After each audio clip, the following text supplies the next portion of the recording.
Right. Good. Excuse me. Good evening. You may well have missed the town hall clock, but we have gone 6 o'clock. So I'd like to start the meeting if we may. Just before we start, just to remind people, the meeting this evening will be live streamed to the public, and a recording of the meeting will be available on the council's website within 24 hours of the meeting. Can I ask that members and officers please remember to switch the microphones on when they're speaking and try and speak directly into the microphone, and switch off their microphones when they're finished. Have we got any exempt items tonight? None, Chair. None, okay. Reporting officers joining using Teams will use the hands up icon on the screen for questions and comments.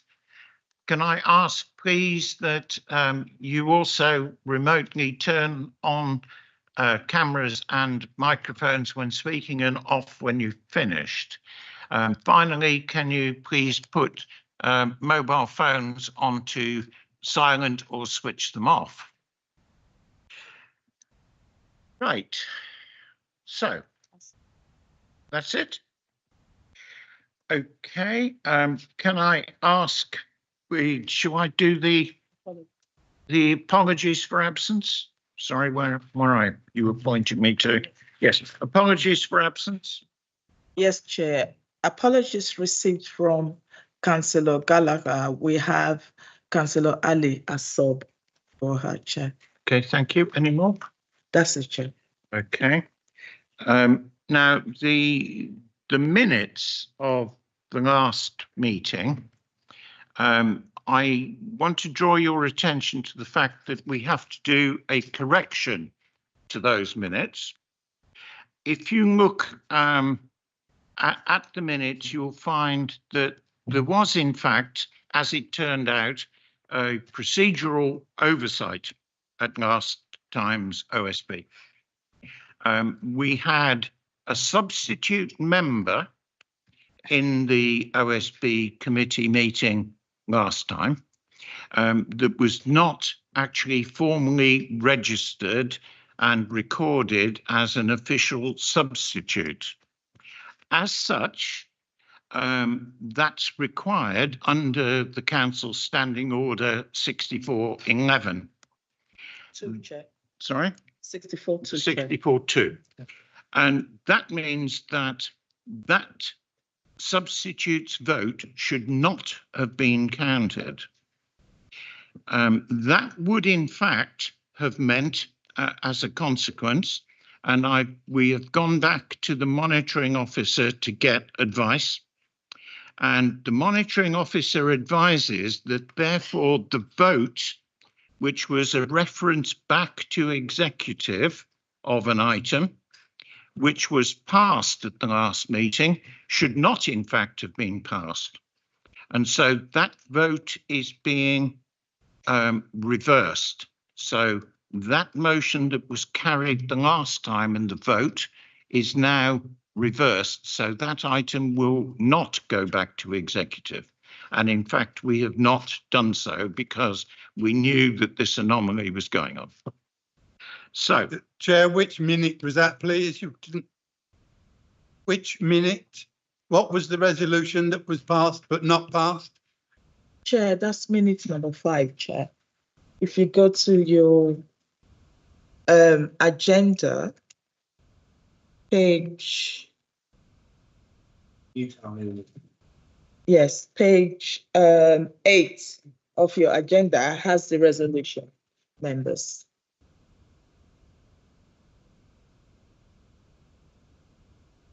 There is no resolution on page 8, not that I can see. 6. Oh, the top of the page. Page at the bottom of, right at the top of page 8, you have the resolution. it was that the Right at the top. controlled, the Newtown area controlled parking zone reference. Yeah, I've got it. Thank you yeah. now. So, There is another issue with the minutes, if you'll permit me, Chair. yes, certainly. At the bottom of page 5, there is a sentence in the middle of that paragraph that says, members acknowledge that it would not be unreasonable to ask all service directors and officers to attend. That word "not" should be deleted. That's not what we agreed at all. Sorry, can you? Yeah, refer back to- We decided it would be fourth unreasonable. The fourth line, there's a word "not" in the centre, and if I read it, it should have read, he said, as discussed at a previous meeting of the board, members acknowledge that it would be unreasonable. That's correct. It would be unreasonable, not it would not be. Yeah. Yeah? Yes, because Councillor Franks is quite right. It's a complete opposite of what we agreed. Okay, anybody else got any comments or concerns about the minutes, please? Yes, Councillor Stevens. Yeah, page 13 of 118 at the top of the page. We had the very first paragraph. She said she would take away and ask for more details from Service Director, Adult Social Care, Jill Britton, and feedback.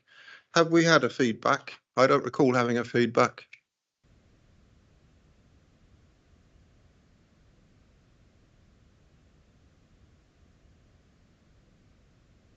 Sorry, can you take that At again? the top of page 13, it was relating to CQC inspections, or what should happen before the CQC inspection. And it reads, she said she would take this away and ask for more details from Service Director, Adult Social Care, Jill Britton, and feedback. My question is, have we had a feedback? I think we did receive a feedback from the Service Director, which was sent to members, including yourself. I may have missed it. That was the case. And it was the same with regard to the next paragraph and the last 3 lines of the next paragraph. She said the report would be circulated to members of the board. She also stated that she could bring a report back to this meeting on how the council is tackling vaping amongst underage, including prevention. Have we had that? That's correct. That was identified as a report that could possibly go to Children's Services. And So it's not coming to so us? Pardon? It's not coming to us because it said back to this meeting. No, it's not coming to us now. Okay. I'm afraid it's now going to Children's Services. Okay. But the minute says she would circulate a report. I haven't received it. I haven't received a report.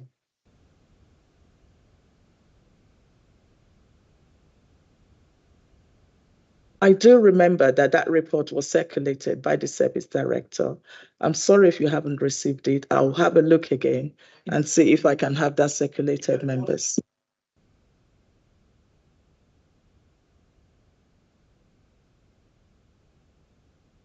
Report. Chair. That's correct. Arrangements for that meeting will be sent to OSB members in due course. Thank you. Thank you. Okay, any more questions or queries on the minutes? Okay, well, subject to those amendments and to the check on the follow-up meeting reports, anybody got any objections to the meeting, to the last minutes of the last meeting? No.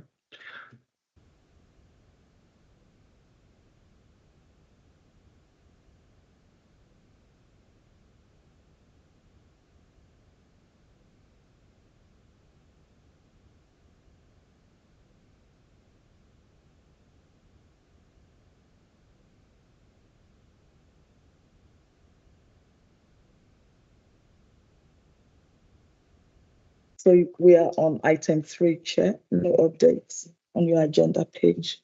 Yeah. Chair's update. Okay, I don't have any further updates other than the ones I've just given. Are there any disclosures of interests? Not at this point, I think, Chair. Okay, any urgent business? No urgent business, Chair. References from committees and other bodies? There are no references this time, Chair. Okay, So in which case we're on to item 7, the Luton Employment and Skills Strategy Implementation Plan 2023 Annual Report. So that's on page 21 of your papers. Yes, sorry, a declaration of it. Yeah, can I just say I'm Governor at Luton Sixth Form College, because Luton Sixth Form College is cited on the agenda. Luton Sixth Form College, I'm a governor at the college. It's cited as a Luton Sixth Form College, is cited in the report. Just wanted to make it. It's on the employment and skills strategy. It's in Okay. item 7. Okay.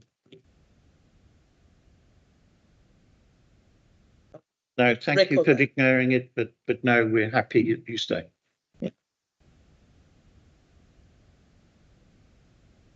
That's fine, thank you. So colleagues have been presented with a paper and a PowerPoint presentation on the review of the activity delivered across Luton to deliver on the employment skills implementation plan, which is a 5-year plan, and this is the end of year 2 of that 22-27 timescale. So what we've put together is an overview of the activity across Luton's Employment and Skills Partnership Board. This is the board of anchor organisations, interested parties, stakeholders, delivery agents, who are tasked with delivering the Employment Skills Partnership Improvement Plan. And what you can see there is the amount of activity that has been delivered over the past 12 months. Equally, you can see some of the major achievements that have happened across Luton in terms of employment and skills.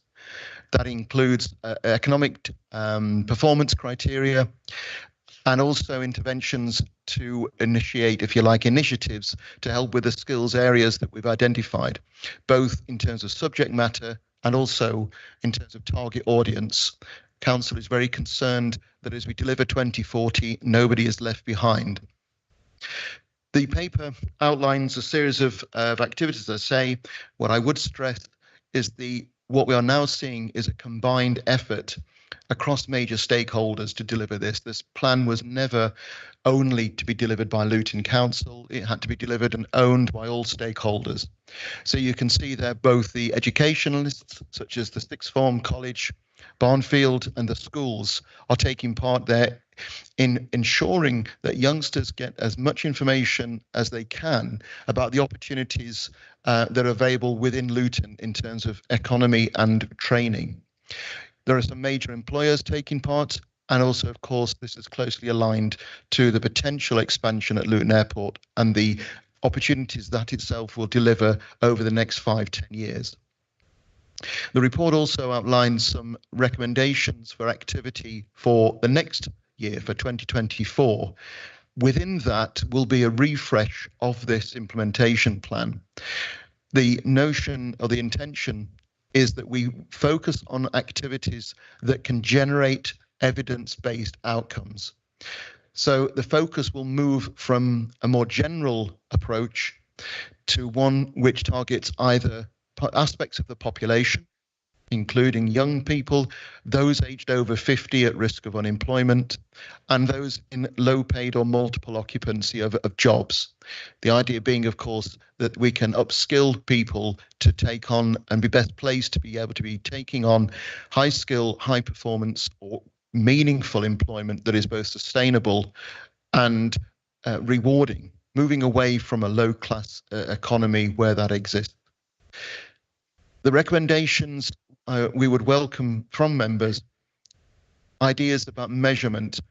This is quite a difficult issue with a strategy. It may take years to deliver identifiable results when we're talking about engaging with young people as young as 10 or 12, much earlier than the year 10 work experience. We want to raise aspiration, we want to raise awareness of what is possible, and we want to do that by engaging employers far greater with schools to enable youngsters to give a real insight into employment and what it offers and what it can deliver. So both from a demographic point of view and also a geographic point of view, we know of wards with high need and we're looking to target activity in those areas and measure the outcome and impact. And a good example of that is already underway in terms of the community jobs fairs that are referenced. We initially wanted to deliver 5 of those in the spring with a view to doing the exercise again in the autumn. The word there, community, is critical. The events are small scale, informal, and the idea that we attract and encourage people to attend who may find a larger jobs fair somewhat intimidating, but also give them time to talk through their circumstance. What barriers are they facing to employment? Is it financial? Is it wider than that in terms of their lifestyle? Or is it a skills need, particularly with adult learners? So we'd welcome ideas on how we can set our targets, measurable outcomes, smart targets for these activities, so that we can, at this stage next year, provide demonstrable evidence of lives changed. We welcome any questions or points of view on this for the paper, but what I would say is that it shows how Luton 24 as a concept is now actually manifest into action across partners within Luton. And by refining the activity for 24 through to 27, we can continue to target and evidence the benefits of a Luton-wide strategy. So if colleagues have questions or points to raise, that would be most welcome.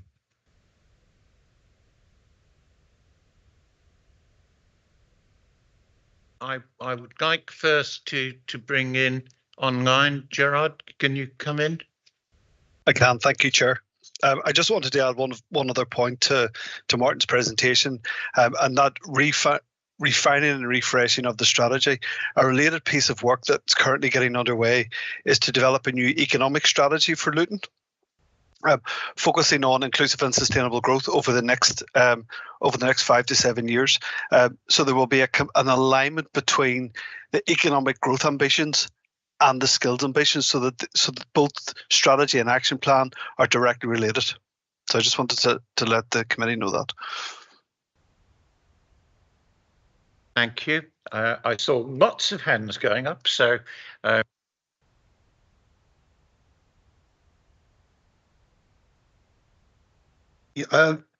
just one question, Chair. Thank you. On page 24, at the top of the page, the annual progression fair, 80 exhibitors, 40 of whom were employers. I just wonder if we could get some clue as to what kind of organisations were the other 40, please.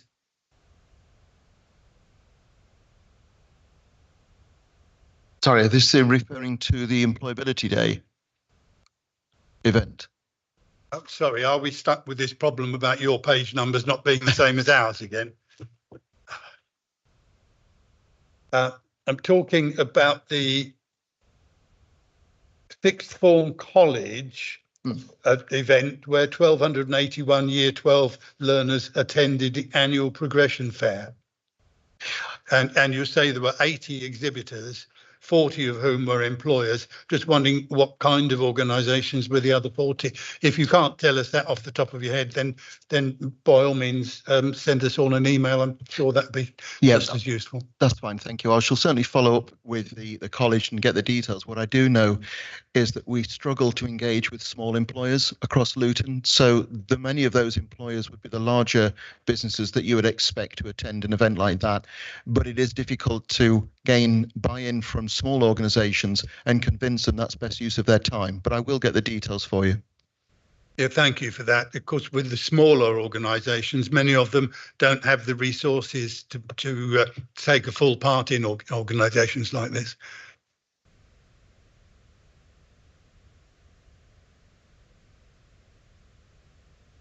Councillor Riley. Thank you. So my question is pretty much around the effectiveness of all these job fairs that we're having in sixth form and Barnfield, etc. So are we measuring how successful they are and how many students are coming out of college and then finding employment? So if you can just give us a bit more in-depth information on that. Yes, indeed. We get what we call destination figures from schools and colleges where people are moving on to. And we know, for example, the majority, 80% plus sixth form college go on to higher education. About 12%, I believe, go on to apprenticeships, and only 8% move into employment. So that's the kind of detail we get reported back from the various educational establishments. In terms of other events, we do try and follow up with exhibitors, what, in a sense, who they saw on the day. Did that materialize and follow into an application for a job, an interview, and then appointment? What we're also finding is referrals. So if individuals did not get to appointment, even though they were interviewed, was there a skills gap there? Was there some way we can help them to improve the way they present and to celebrate their successes and explain how that matches an employer need? To do that, we make sure that other providers, such as Luton Adult Learning's Passport to Employment programme, are notified so that we can strengthen that individual's case, if you like, and increase their chances of being appointed the next time round. That way, we recycle talent to make sure that people who have come forward and are looking for that kind of employment eventually will get it with the support that both Luton Adult Learning, the Shaw Trust, Prince's Trust, agencies like that who can support them. That's the kind of hard wiring that we're now seeing between employers, training providers and educational establishments, thanks to the strategy that we have now. Thank you. Just to follow on, and from what you're saying is that if they miss out on the first year, so say if we know that colleges normally are for about 2 or 3 years, mainly 2 years. So if someone was on the second year and they weren't able to just get there, they had finished their studies within the college, what support mechanisms are in place if they're not going into universities or further education and they're still looking for work? So after they finished off with the college at the end of the year, what further support is available for them so they can get into the employment? Much of what we do is signposting to other agencies, so the National Careers Service would come into play there. It may be, for example, that somebody has set their heart on higher education, but their A-level results don't allow that or permit that. We then have to look at things like apprenticeships and degree apprenticeships and explain that that's just as a valid route to where they want to be, but it might be a different way of learning. The more people understand about their options, the less they have a sense of failure if their first choice doesn't materialize. So it's very much about taking support and supporting youngsters and having that conversation, both with themselves and their influencers, guardians, parents, sponsors, to see a way forward. And also not to underestimate the ability to actually discover a whole change of career by accident. And that might mean self-employment, for example, which may not immediately be an option that occurs to young people. We change careers maybe 7 times in our working lives. And again, we need to show that your career isn't limited by exam results at 18 or 16, and that options continue to be available. We share information across organisations so that the appropriate agency can come in and support that youngster or that individual. And it just perhaps might need a bit of, not education, but awareness raising of what options are open to them.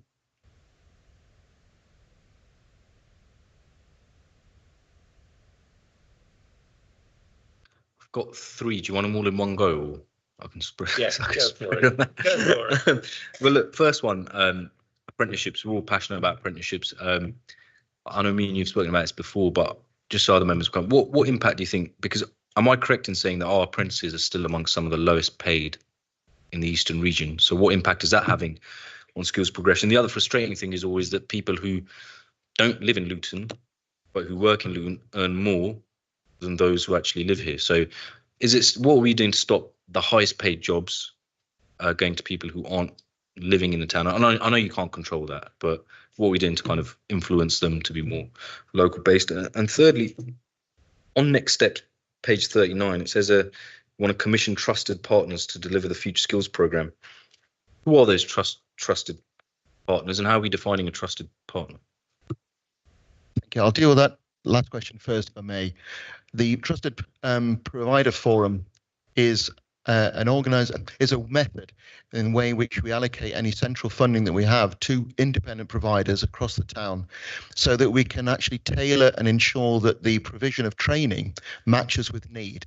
what we found was there was a lot of support for people with to write CVs, for example, from various trainers.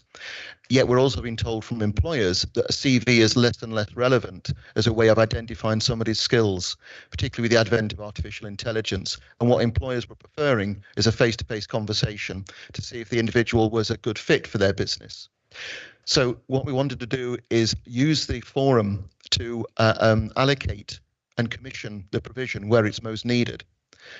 To join this, it's an open forum. Any provider can register to be on the trusted providers list, which is a procurement process where due diligence is done. Simply then, once they're on that provider list, they're able to view contracts or bids as they are made available for work and bid for them. The forum is led by the council, but is a partnership with the university, for example, the colleges and other independent training providers for adults. In terms of apprentice salary, the council pays apprenticeship national minimum wage, which is not a great deal for 16, 18-year-olds. But the majority of 16, 18-year-olds in Luton do not take apprenticeships. We see a spike 18 plus. We struggle, therefore, as a council to recruit, and we should be thinking about, are we leading the way in this? And one of the things that both this council and others are doing is to offer apprenticeship opportunities through a career pathway approach or graded approach. So the individual would be able to do a graded post and progress within that, subject to them gaining a qualification such as an apprenticeship. And that allows us to pay L2, L3 grade jobs and attract people that way. This is also important for our care experienced youngsters who cannot live independently on £5.48 an hour. That's what they're paid at the very young age. In terms of people earning more outside of Luton, you're absolutely right, although that gap is closing. And one of the issues here is hard for us to control, but we do need to understand, is housing availability. As people's incomes increase, the housing stock that they're attracted to cannot always be found in Luton. What we find is that people move into Luton from London, primarily North London boroughs, to gain work. And then as they increase their income, that's when they're moving out to central beds, Hertfordshire areas. We need to capture the pounds they spend in Luton in terms of their living out of the town, but their employment, particularly if there's a challenge there from working from home, actually still benefits retailers in the town itself. So there are issues they're aware of that say over time that gap is closing between Luton residents' income and those who work in Luton. And if we increase the level of skilled work that pays good money and is sustainable, then that gap will continue to close, we hope.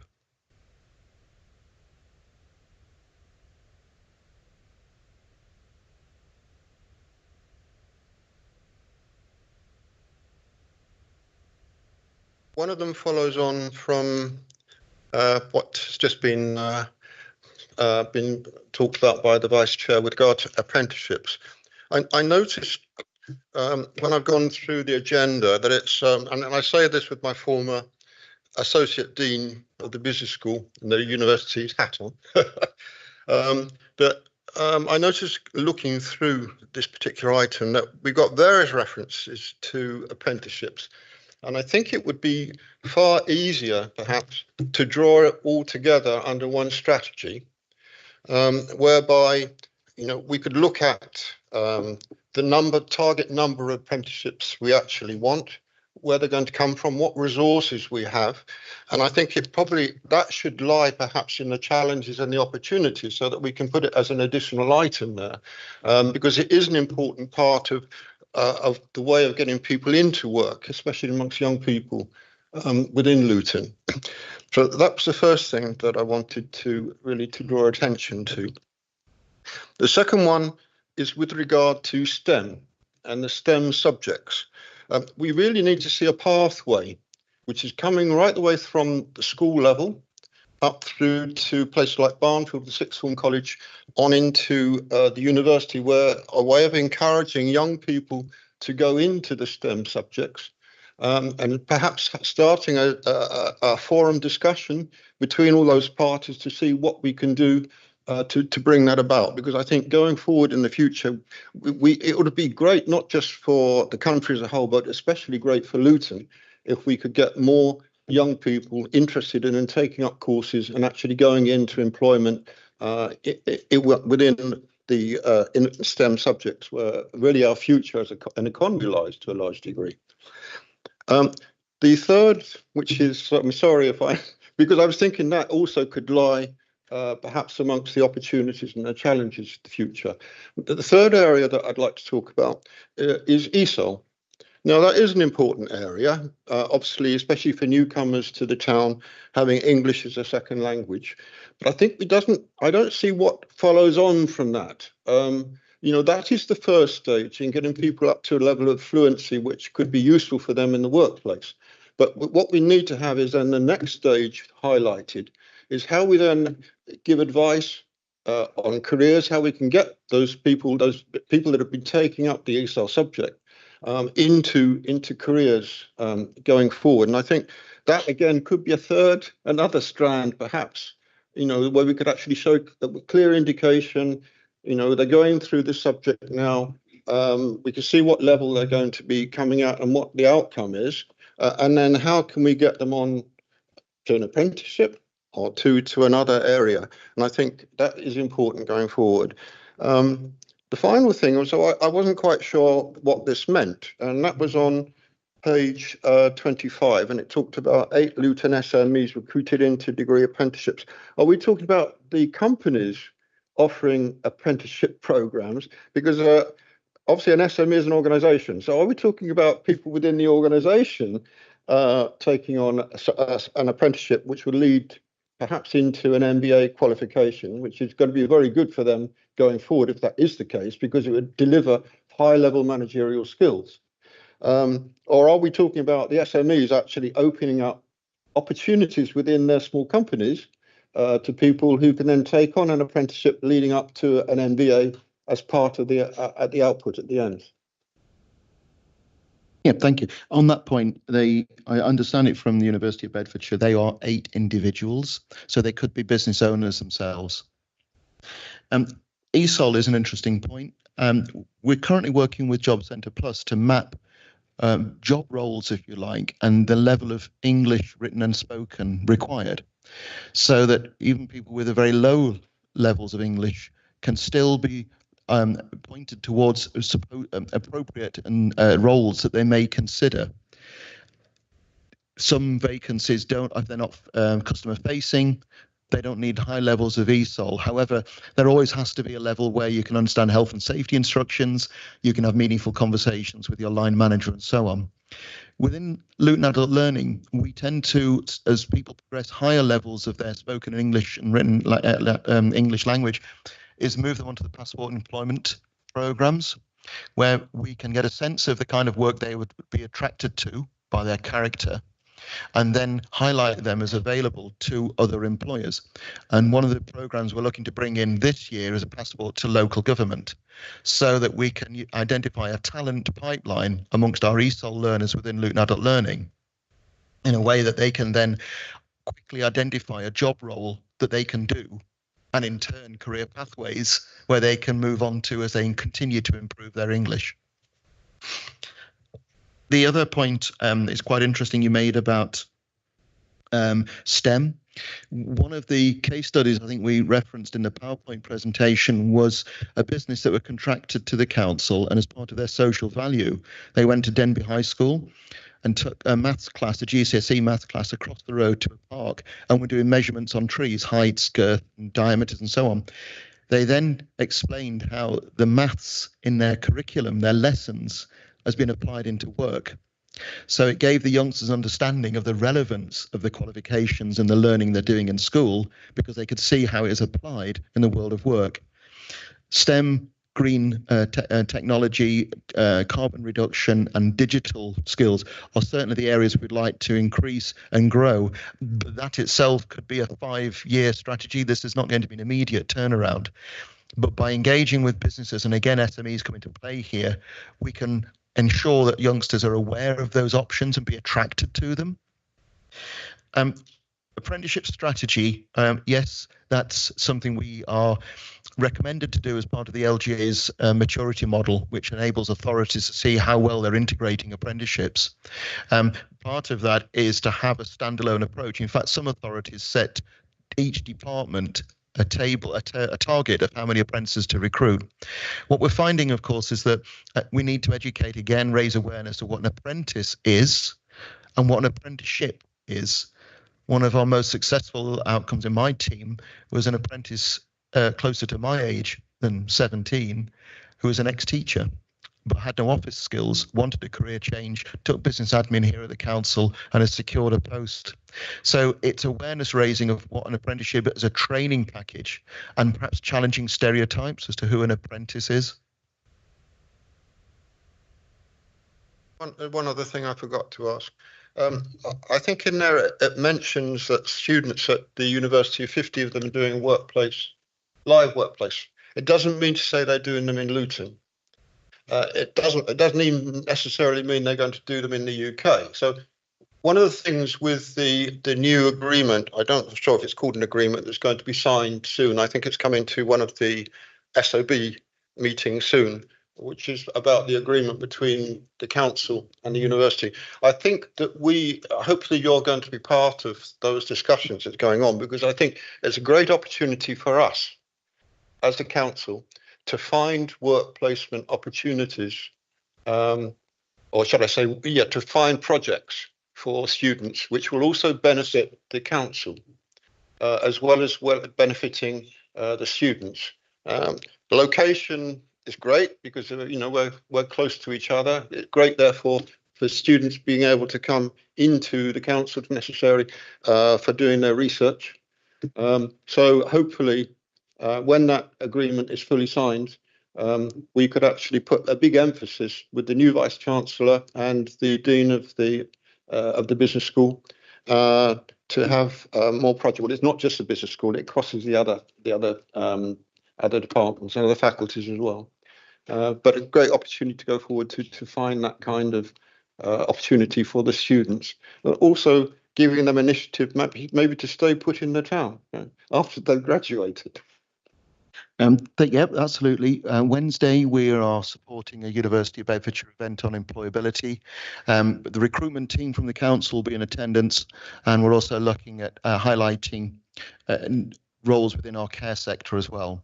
So what we've seen in the last 12 months is an increased cooperation partnership approach under the university's agreement that we have. And that's really showing dividends, and because I think the university felt a little isolated in terms of engagement. So there are a lot. We had they hosted a Meet the Buyer event for the construction sector recently as well. So there's plenty of evidence now that we're really working together with the university on that skills pipeline.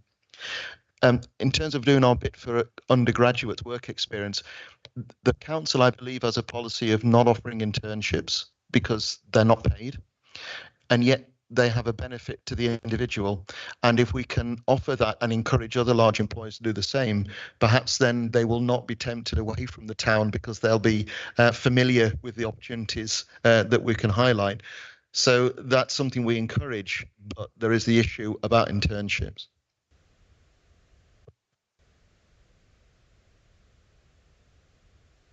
Thank you, Chair.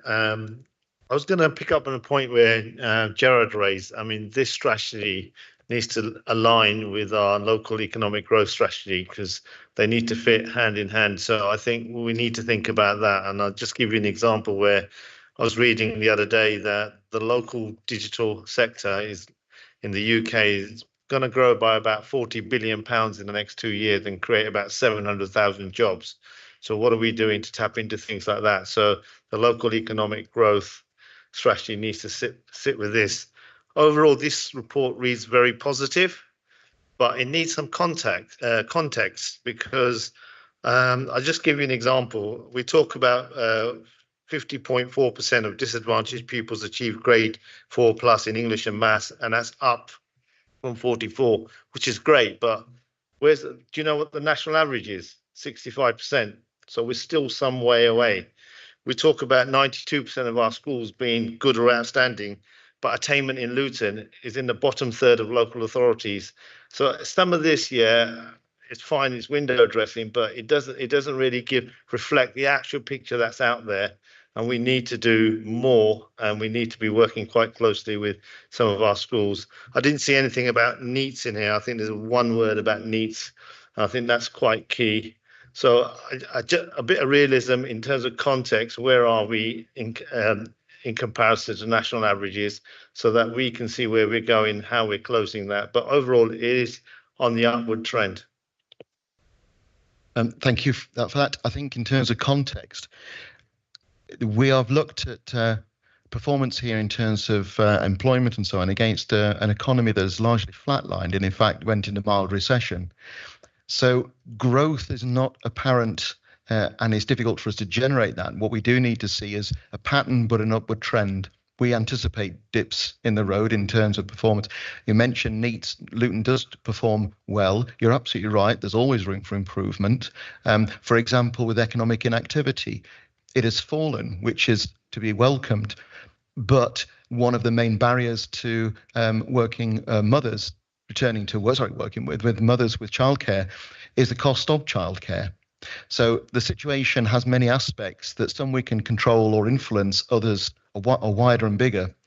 What we have to do is to make sure that we react as well as we possibly can, we being the Luton community, not just the council, so that we take opportunities where we spot them and replace resources where they're needed. By regularly taking stock, we can see where those trends are getting worrying, for example, and absolutely need early intervention. But with all strategies, it's a bit like an oil tanker. It's going to take a while for these things to feed through.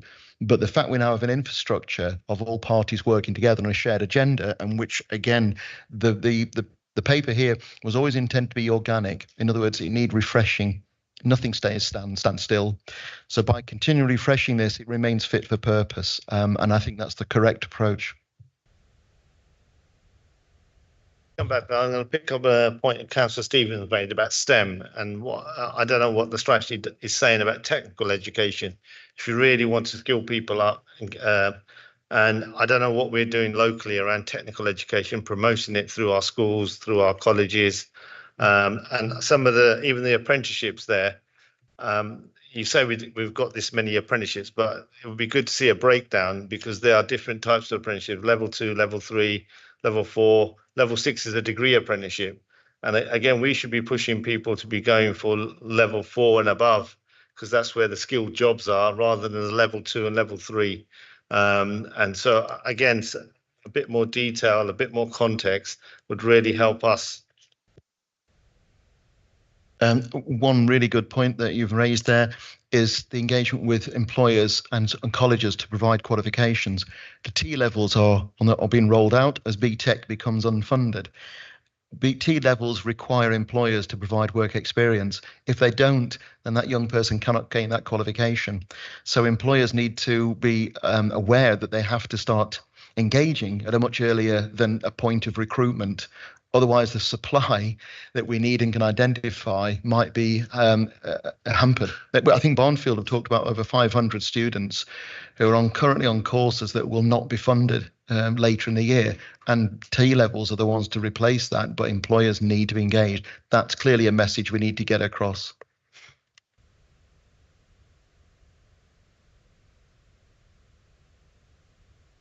Hiya, so my question is around the ex-offenders rehabilitation program. So I know they face restrictions in getting into employment due to the spent and unspent convictions criteria in most of the employment agencies. Have we worked with looking with employers, and maybe they can ease up, or maybe they can look into obviously the severity of the crime that's been committed, obviously, but I mean that's a major restriction, because that's one thing they can't get into work for, because there's the CBRs, the DBRs that are involved, and you know, when they do that, then they have to declare the spent and the unspent convictions, and that's something that stops them getting into employability. So is it something that we can maybe work with employers and look at what we can do? When I mentioned earlier about focusing on target groups in need, that's an excellent example of the kind of thing we can now add as a priority.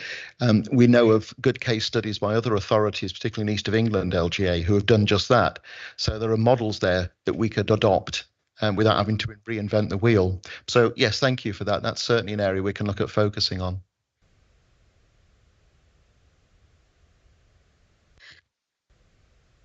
Thank you for that. I just wanted to touch on one point that you said about the T levels. Now, even though T levels are welcomed, but they're still relatively new, and not many colleges are teaching them at the moment. So it's quite a big jump from one thing to another, because I teach T levels myself. It's a totally different kettle of fish. So what are we going to be doing to kind of support and bridge that gap? And as you say, T levels are for a select, at the moment, it is just for a select few courses that have the T levels available, like health and social care, childcare and things like that. But there isn't the other sectors. So not every child is going to be willing to be a nursery nurse, for example, or somebody that works in the health and social care sector. So what are we doing in terms of introducing more courses into health and social care, and when do we expect them to come in? Yeah, this is a concern raised actually by Barnfield as part of the Employment Skills Partnership Board. They're saying they're just not getting the employee engagement. You're quite right. One of the tools that we put together this year, or our colleagues in the 1619 team, was what we call the Luton Digital Prospectus. So we've mapped courses, college courses and schools courses across Luton, and in terms of where they can lead in career progression, but also entry requirements. Not all courses by colleges require the same A levels, the same number of A levels, the same grades of A levels. So there's some confusion there. So the digital prospectus has been put together to enable youngsters and parents to actually map out where this qualification can lead.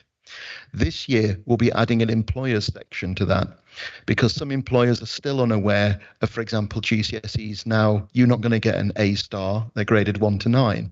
It's an area that's constantly changing. It's easy to get confused and up to date. So by raising awareness and knowledge with employers about what young people are bringing to the table will help. So if a youngster has done a Duke of Edinburgh Award, what does that say about them? By doing this and linking it via the digital prospectus, we can start again enabling people to make informed decisions and actually make some plans too. So you're absolutely right about the rollout of T levels, but that's a challenge that the country's facing, and the gaps we don't want to get them out of hand.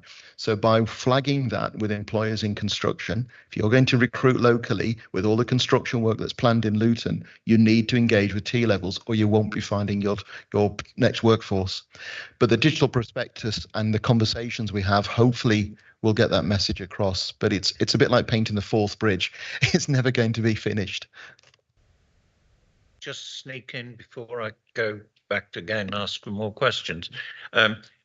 I'm used to the idea that the always traditionally was a very close link between higher education providers and the employers, so that, for example, if I go back to the early days when I was training as an engineer, you automatically got pulled in by the employers to follow up in practical work the subjects and topics that you've been learning when you were at university. So you got pulled along to get practical experience as well. I don't see much evidence of that today. It's probably because the employers aren't funded enough, but it seems to me that that's gone backwards. I think there's some truth in that, but again, we are looking to improve. So we have worked with the university in terms of raising awareness of occupations. But some authorities, for example, will approach students in their planning year of year one of their degrees and not wait until they hit the job market in year 3. Offer some experience, offer some insight into their roles, and by year 3, when they're graduating, they're a known quantity. We do something similar with our social workers with the university, so that when, again, we have newly qualified social workers, they are aware of the council as an employer. So those bridges are being built, but it's an ad hoc approach, if I can say, and sometimes driven by champions as opposed to being systemic and organised. But the other aspect of this is neither of the main political parties are indicating a return to free movement of labour. So employers have to wake up to the fact that they can't buy their way out of this problem. They've got to invest. invest in their current workforce and invest in the future workforce, but that pool is getting smaller. And higher wages isn't always the best way to recruit, but making yourself an employer of choice and known and attractive is. So that's another business argument for getting those two sides, the education providers and educationalists and employers, closer together at a much earlier stage in the recruitment cycle.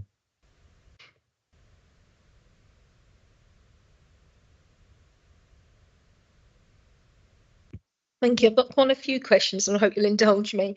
I'm looking at the development and pipeline of talented, resilient people. My questions sort of really revolve around publicity. You've got a 15k bursary, which is awarded to a university student. How do the students actually get to know about that? How is that publicised? Also, we've got the Central Bedfordshire College talking to the 45 Key Stage 2 students. I'd like to know what sort of year group is that? Is that year 6 or is it prior to that? And then we've got 57 young people attending the sixth form transition day. Only 57. Why aren't we doing more? How are we publicising that to make more of that, really? And then we've got again, we've got 150 people across 5 Luton schools received a 14 to 19 team employer insight activity. Why is it only 150 people? If I can take that one first, and then I might move on to the next one if I may, to save you getting confused. All right, thank you. I might well have to defer to this. A lot of the information that's presented is because each quarter we ask all members of the Employment Skills Partnership Board to do a report on their activity and how they align to the 4 priorities that the strategy has.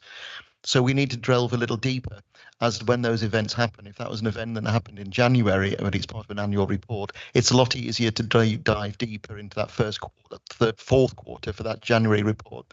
So we will take that on board and we'll just get a little bit more information of the nature of these events and who they're attracting, who they're impacting. But I need to defer back to the bodies that are reporting and get the detail for you. Thank you. And also with the creating an adaptable skilled workforce, got 150 young people in 5 schools receiving a legacy group. Is that the same thing as what was on the previous page? No, or is that something slightly different to the developing? Or is it the same thing? Sorry, I think we're You've got on the item 4, creating an adaptable workforce. 150 young people in 5 schools received a legacy group employer insight activity. Is that exactly the same thing as what was in 2? Do you mind if I refer back in terms of getting the detail for that? I don't know off the top of my head, I'm afraid. That's absolutely fine. And then on the proposal options, you've got fully utilise the council's 2023 apprenticeship levy pledge transfer allowance, which is 166,347, to support employers to recruit apprentices. Can you tell me a little bit about how that's being achieved? At the moment, the scheme is quite passive in terms of we are approached by bodies or employers asking if we can reallocate our unspent levy. We then go through a process of assessing whether the employer is Luton-based and whether the potential apprentices are Luton-based. And then also looking at the apprenticeship itself. Again, is it in a skills shortage area? Is it in a growth area? So that needs to be publicised wider, but we can again only lead by example. We can't collate other, which was discussed, anchor organisations, most of whom underspend their levy. In fact, almost all councils do. We're limited to how much money we can put into that pot. I think 25% of our levy, and councils through the LGA are asking if that percentage can be increased, because apprenticeship recruitment is the numbers are declining silently, so the underspend is only going to grow. So we need to reallocate that, but we can't. We can only do that by advertising that this support is available. We get a lot of inquiries through Chamber of Commerce, and we also get a lot of inquiries through BLMK, Integrated Care Board, but unfortunately some of those fall into Central Beds, not Luton. So if we're to grow the use of this money and not return it to HMRC, keep the money in Luton, we need to promote this option to businesses, the transfer for the levy. The good thing is that we can support all of the apprentices, so it's not an annual thing. We can say if that's a 4-year apprenticeship, we can allocate the funding for that. And I sort of going around publicity and incentives. I think it's a really good initiative about proactively marking passport employers programs, and also we've got continue to support residents to improve their math skills, funded by a Multiply, which will enable them to get functional skills qualification, allow them to complete an apprenticeship. Do we offer any incentives for the people to go on those courses, or how do we get them on the courses? How do we market that? We market this by trying to make how the training is relevant, and there's a strong link between Multiply, which builds adult skills in maths, and the cost of living crisis, so that people can understand what is a bargain and what is a rip-off in terms of expenditure on food and so on. So if you like, it's almost like a transferable skill. We try and link other courses and other opportunities to Multiply funded training where maths and calculations are used, are skills that are used. As opposed to encouraging people to come in purely to study or do maths. It's more of an underpinning approach and applying it to other areas of study or some of our family learning training that we do as well. And that's where we try and show the application of maths, and then the funding can support that training. If Chair will indulge me with just 2 more questions, please. Working with local employers such as Whitbread Limited to increase provision of supported internships for our SEND learners. And again, as in, like Councillor Abba said, the context there would be helpful. I mean, does that mean they're just being dumped into hospitality, or is it going to be wider opportunities for them? And then finally, on the big weekend, ensure a legacy from this event. How are we going to do that? In terms of working with Whitbread, one of the unforeseen benefits of having this strategy and these conversations is opportunities arise where you weren't seeking them. So Whitbread, actually, I connected with them because of their SEND work through a totally different conversation meeting. But they have a college, if you like, aspect where they offer this, and they were looking at opening a similar resource in Luton. That's what we want to work with them to make available. So we took their best practice from the Northwest and are looking to see, can they do that in Luton? And if so, how big would that be? How we would promote it? So it's a conversation, it's a work in practice, if you like, but it was an opportunist one as opposed to an identified program that we knew about beforehand. In terms of supporting the big weekend, that's an interesting one where, again, through conversations, we can look and see where there is a skills need being expressed and then put a package together. It could be bespoke and it could be tailored around sectors, or it could be tailored around employers, for example, to give it context. But the best way of doing this is to collate all of our opportunities, both traded and funded, to put bespoke packages together, which result in that individual having employability skills for a sector that's in demand, if you like. So I think that's my response there, is to show a matrix approach to the way we're trying to leave a legacy. Again, a work in progress. These are very early days for the big weekend. Thank you. So just to clarify then, the Whitbread is like a model to follow. We're not aiming specifically to put people into like hospitality, beer making type things. No, because Whitbread, it's their program. It's definitely a route into hospitality. What we're saying is that they have an identifiable program that's marketable and is funded by them. And we're asking, would they be willing to pilot test equivalency in Luton? Because we know there's a demand for that with hospitality. And again, the link to the potential airport expansion.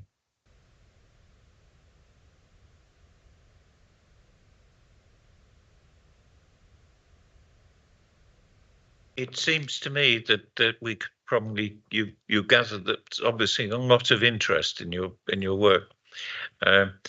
We're being asked to support the skills agenda to achieving the 2040 vision, and to make comments and recommendations. I think you probably got quite a few suggestions and comments from the committee. As far as I'm concerned, I'd really just like to thank you for the report. I think we should try and do, as was being suggested before, try and bring forward in future reports things into more identifiable pieces, so that we get a better clarity. But I think the skills program is good. From my own personal perspective, I think I'd be happier if I saw more emphasis on STEM and green economy personally, because I think that's the way that we've got to go. Anyway, but thank you very much indeed for your report. Very much appreciated. And thank you for coming tonight.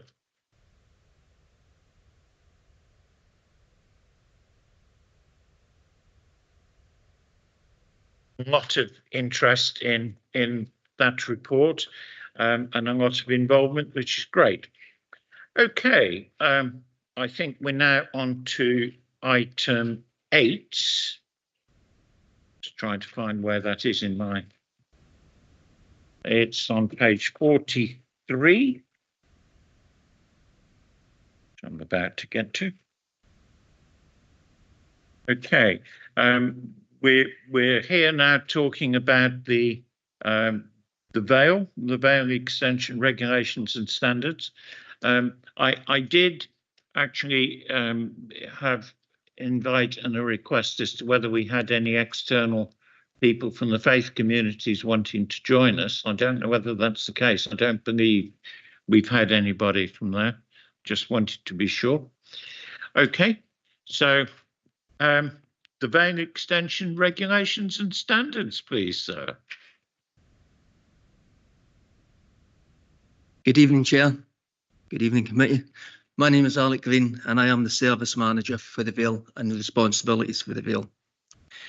Scrutiny is requested to comment and make recommendations to Executive on the proposals for the operating regulations at the new Vale.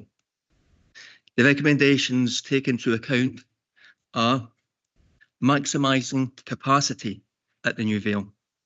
They need to use to take proactive steps to reduce the risk of flooding, to preserve the green belt character of open space, and regards the mourners' and visitors' desire to personalise and memorialise loved ones within their grave plots.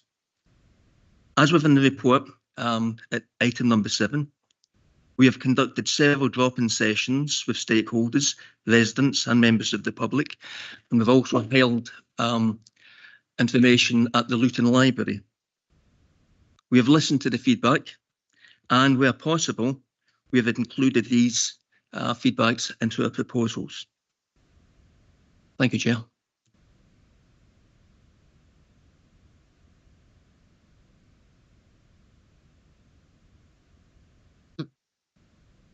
Thank you, Chair.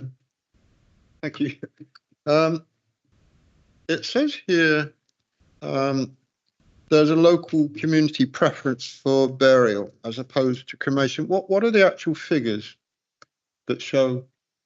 What are the figures? What do the figures show? What is the preference? To justify, you say that the local community preference is for burial.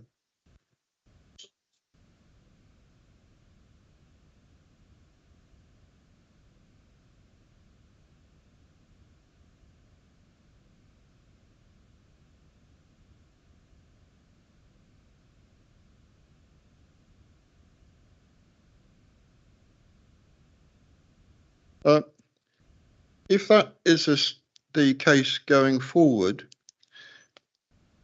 presumably 8,200 new plots is going to be not going to be enough, and we're going to be in the same position in a few years down the line. That was my first question. And secondly, if I'm not mistaken, in the cemetery at the moment, it's not just body burials, but I think there's one section of the cemetery where people can intern in caskets ashes, if I'm not incorrect. It doesn't mention anything about that in as far as the new facility is concerned, and I believe we must be running short of space even for that part of the service that families might want for their loved ones. You are correct, Councillor. The space was 8,200 plots initially, but that was for a lawned cemetery. Taking into account feedback, families would like to see full care plots, which is going to actually reduce. Again, this will take us down to about 7,500 plots. In answer to your question, how long will this last? Initially, it was looked at being 20 years. It's now been revised down to between 15 and 16 years on predictive death rates at present. And yes, for the plots there will be areas for plots, but there'll also be a natural burial ground where bodies can be buried, but no signposts, no gravestones will be placed there either. And to your last question, Councillor, yes, we are running short of space at the Vale, but as a senior manager looking at this situation, I've identified what I call Plan A, B, and even C, and presented it to my service director, corporate director. In the event if we need space, we'd look at additional spacing from flower beds to car parking at the Vale. So we do have additional space, but you are right, this will give us about 16 years space coming up. Can I ask, Chair, just one more question, just for my understanding.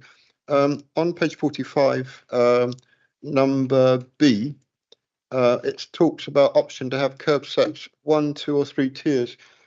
Does that mean it would be a family plot? So you can have, I started to go into the, it doesn't mean that you can't have, because I know, for example, in Ireland, you know, that in cemeteries often there are family plots where you can have, you know, parents go down, sorry to put it that way, and then you know, the next generation and then generation above. Does that not happen in our cemetery in Luton? Councillor, there will be double plots for families, husband and wives, etc., to be buried. But what you're referring to, tier 1, 2, and 3, and I'm glad you answered that because we needed to clarify this when we first made our recommendations. A lot of families will have their plot, then they're like a second, like little garden on top, then another one to commemorate and memorialise their families. So it's like a staged setting, lifting up 1 tier, 2 tier, and 3 tier. So it is tiered. It is one. That was my question. Sorry. Yes, it is tiered, but it's not tiered for family for additional burials. It's more for decorative flowers to be planted, and sort of like to personalise the grave plot. Okay, thank you, Chair. Just dive in. I'd like to sort of address the elephant in the room, really. During the course of the presentations, I'd have to call them, rather than consultations of the regulations and so on, that was done, it generated quite a lot of negative reaction from some parts and communities within the town. I understand why you're putting forward the regulations you are. I think that possibly the fact that the regulations haven't been particularly well enforced in the current burial area is part of what's caused the problem. But are you sure that the regulations you are proposing, based upon the consultations that you've had, are going to be acceptable across the community? Thank you, Chair. Our initial idea was of a lawned cemetery, but that soon became very clear that that wasn't acceptable to families across the board. We have held discussions with faith leaders, members of the public, taken their feedback, and what we're actually proposing is very similar to what is happening in the Old Vale, apart from taking in the aspect of the health and safety. Now, I can understand why it happened, especially with all the mud and flooding, that people were putting artificial markings up to walk on the mud, and I could understand that. But then that transpired from artificial grass to tiles and encroaching from where the grave was outwards. The issues we had with this, Chair, was 2 issues here. One, that it contributed to the flooding because it wasn't natural drainage. The second issue was the health and safety of slips, trips and falls, especially when these tiles are wet or in cold weather frozen. We have a responsibility to members of the public and to our staff working at the Vale. And my last comment, these were never allowed at the Vale in the first place. It wasn't actually part of the regulations. It actually states quite clearly what can and can't be implemented. So what we're really doing is having a more of a tightening up of what we should be doing, keeping the Vale within the green belt idea and keeping people safe, but also providing families with what they require, from full curb sets to tiers 1, 2 and 3, to being able to memorialise.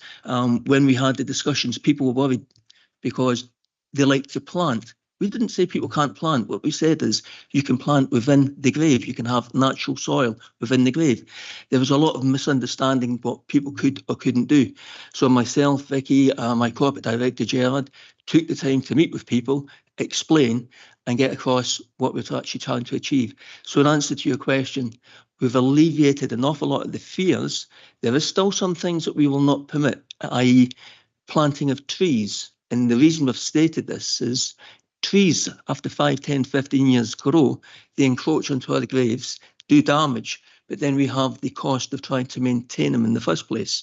So that's one of the reasons we say no trees to be permitted.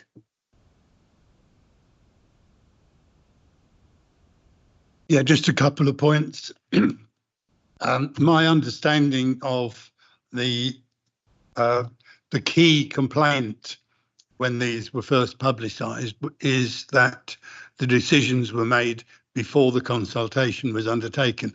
Well, I don't usually see it as any part of my role to defend Luton Council, but in fact, of course, the decision hasn't yet been taken and will eventually be taken by the executive. So that particular complaint, to my mind, is not terribly valid. The other point I want to make is if you have a wander into the Crawley Green Road Cemetery and have a look at the grave of John William Green, well-known local brewer and pub owner, who died admittedly in the 1930s, a long time ago, there are 11 people buried in his grave, family members of all different levels. And I just wonder why we don't take advantage of opportunity to get maximum use out of the limited number of graves that are going to be available.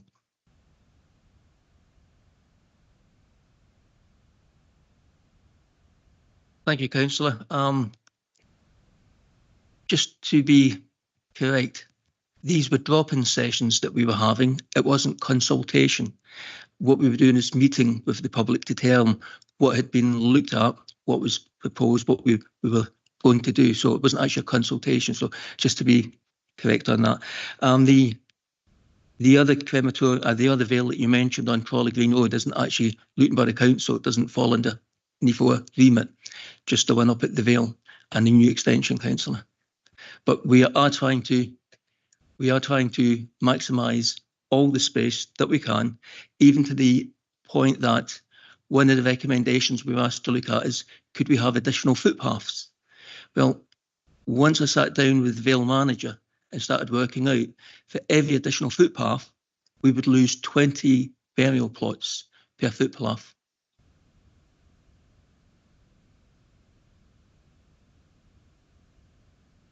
Thank you, Chair. As we all know, Butterfield Green Road is a very narrow, tree-lined country lane, and we have farm buildings up there with a busy farm. Is there any provision for ensuring that the roadway remains clear as we see increased traffic coming through? Would be my first question.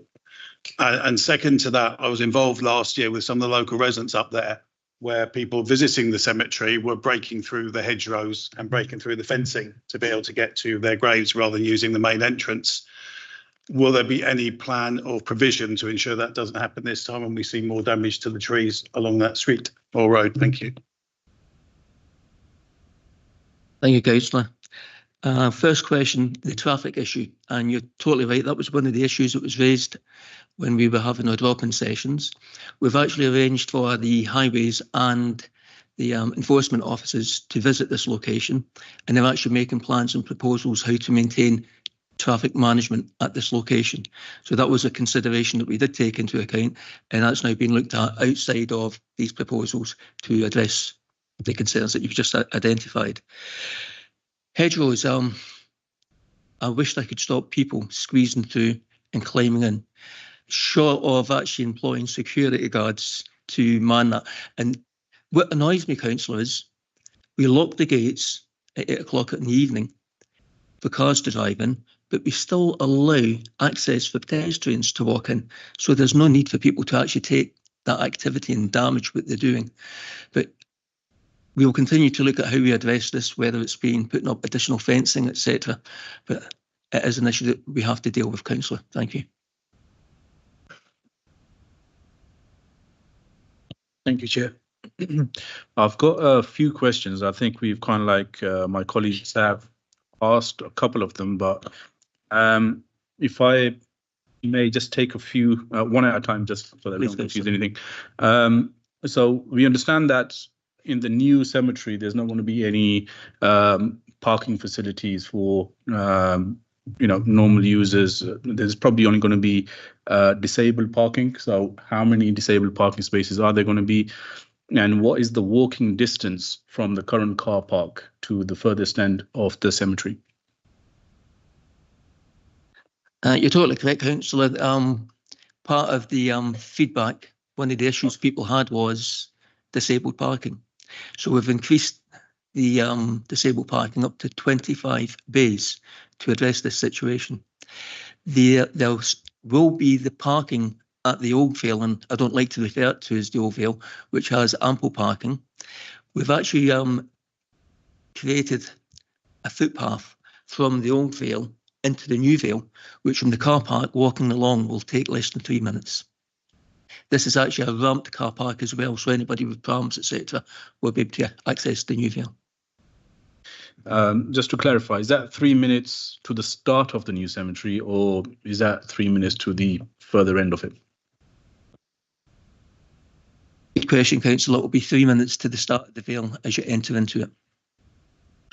Can you give me just a rough estimate of what the distance would be if I presume we're going to start digging graves on the further end and coming towards the towards the road? So what would the distance be then?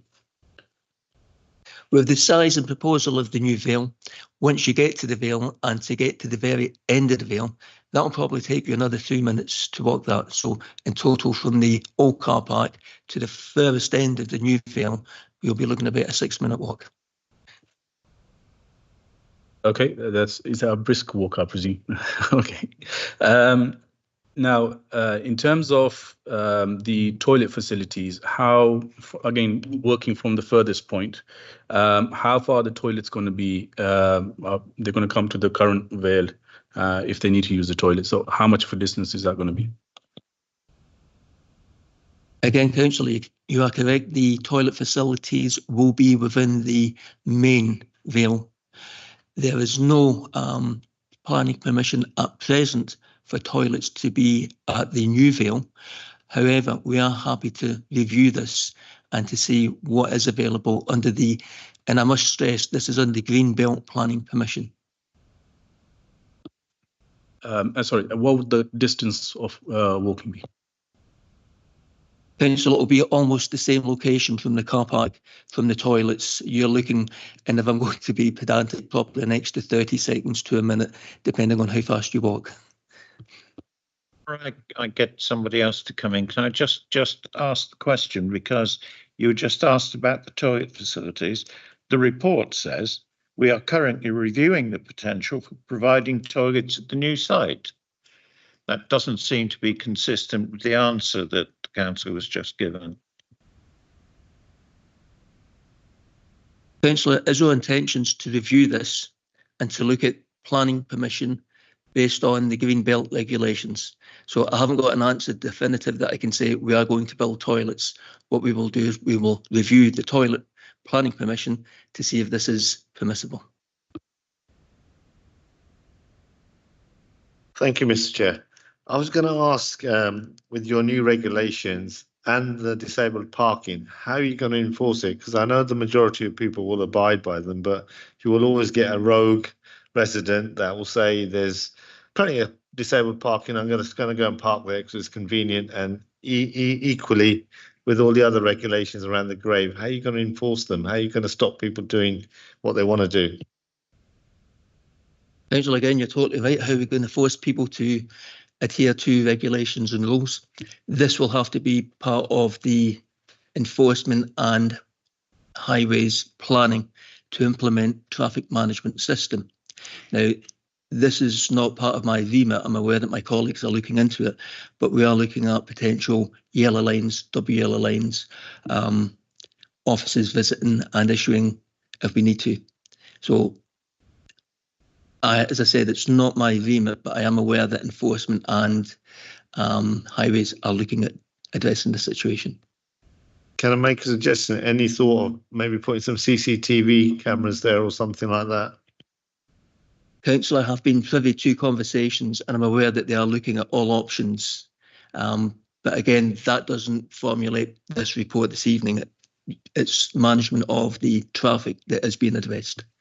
I have a further question over here in just 1 second, but can I just ask that if there are discussions going on about enforcement and the Butterfield Green Lane and so on that was raised earlier on, that local councillors are involved in those discussions, please. Right, question now, please. Hi, I just wanted to ask, so the current Vale Cemetery has got the slabs around the graves and the ash shaft, which is their health and safety, as you've stated. What enforcements or what actions have been taken to mitigate, people to remove it, or have they been questioned?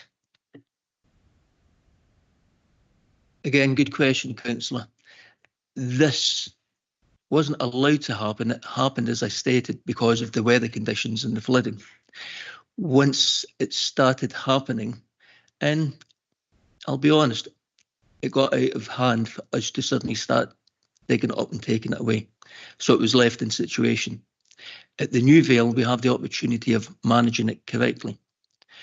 What I will say, councillor, is every funeral, everyone is issued with the rules and regulations that they must adhere to at the Vale, and that includes not putting down tiles.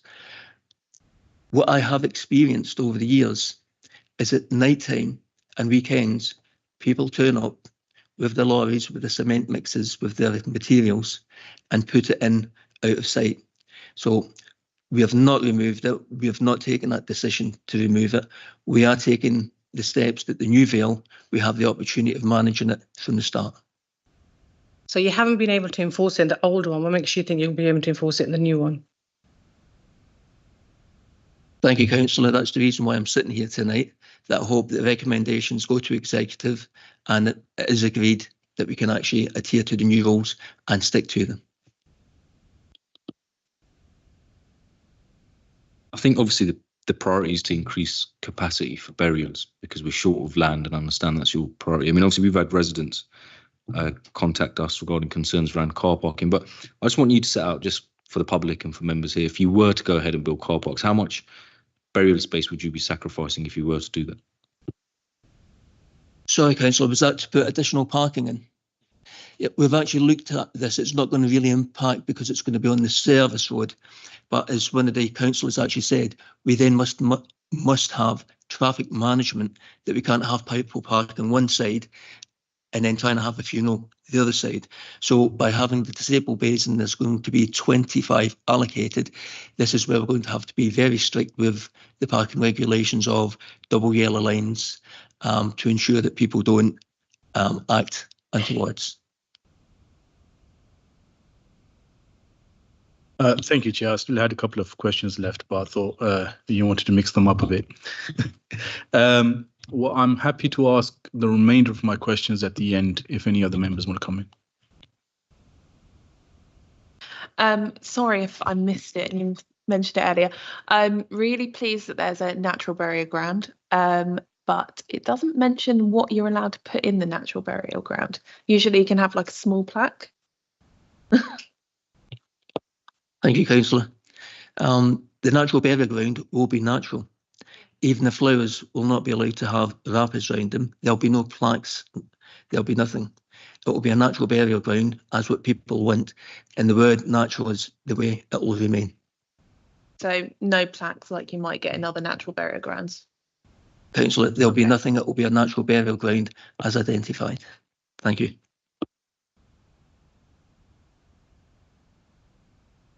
Thank you, Chair. I have a question point number 6. You have mentioned not permitted, about paving slabs, tiles, stone, or permanent placement of seating at the plot that could cause a flood risk. But on the current burial site, we have seen the pavings and all sort of slabs.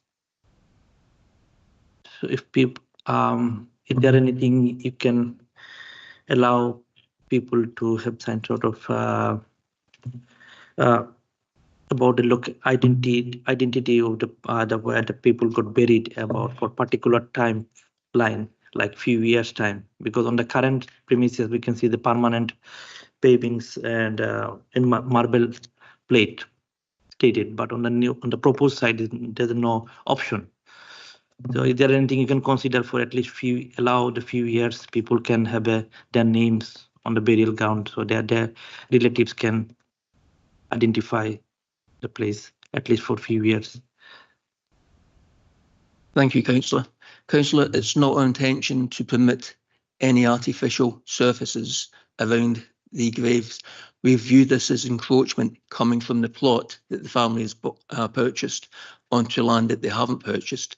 What I must stress as well, Councillor, is this greenbelt land is basically on clay, so it's not got the best drainage at present. What we are implementing is to ensure that we reduce risk of flooding and the health and safety of not just the mourners, but of the staff who work for Luton Council. So it's not our intention to allow this coming in the future. It will be grassed in between each grave and maintained by the Parks Department. Thank you, Councillor. Just ask, because it ties in with previous questions, is it because it's clay that you're not able to do the same as Councillor Franks was suggesting has happened in the past of having a lot more people buried in the same plot? Is that because of the nature of the ground, or is it a policy decision? Councillor, sorry, Chair, we will still allow people to be buried in the same plots, husbands and wives that are purchased. These plots will be identified in a different location so that we can maximise space. So yes, Councillor Franks, we will be allowing family, husband, wife, etc. to be buried together. But we are trying to maximise, and we've actually worked out almost to the centimetre of burial size plots, land, and how much land we will have, time, and as I identified, we only have about 16 years before we have to start looking for another burial site within Luton. Yeah, the point I was making, though, is that following up on Councillor Franks's observation, is if we were able to bury more family bodies into the same plot at differing levels, obviously, then we would increase the capacity. I think that was the point that was being made. Yes, indeed it was. And there, if you have a look in Crawley Green Road, there are several plots that have got multiple burials. I just picked on J.W. Green's because his happens to be one where I actually counted the number of names and it was 11. Yeah, I'm sorry we drifted a little bit from the original topic of the report, but there is obviously a lot of interest. If this was to become a family plot, if you like, a tiered, that would need to be known in the beginning, wouldn't it? Because so you would need to, because it would depend on the depth that you are going to go down with I'm sorry to put it this way, but number one coffin before a second one goes in. So it has to be identified from the beginning that it's going to be a family plot for the future. Am I not correct in that? Councillor, you're totally correct. When somebody wants, we'll call it a family plot, husband and wife plot, they must purchase it in advance. We can't just suddenly come back retro. Where we're going to be is every space has to be counted and utilised. So we've identified a location that when families say we'd like a family plot, they'll be moved away so we can continue with the lineage and reduce any wastage of land and maximise the space. But you're correct, Councillor. Thank you. Yes.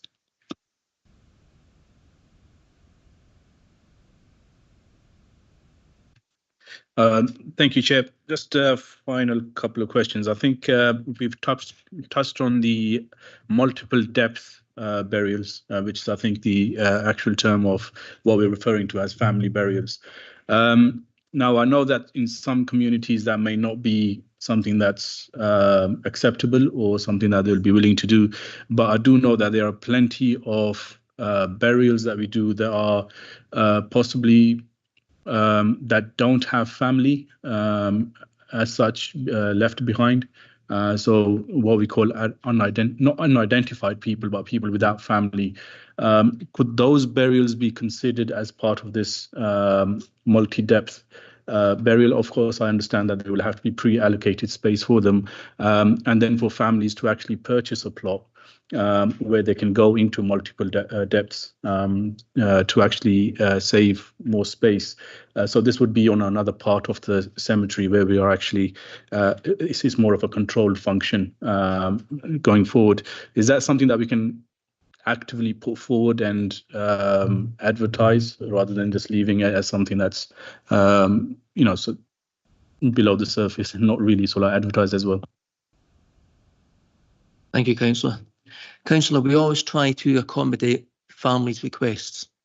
And if a family identify at an early stage that they would like a double plot, we identify the location, they purchase that location.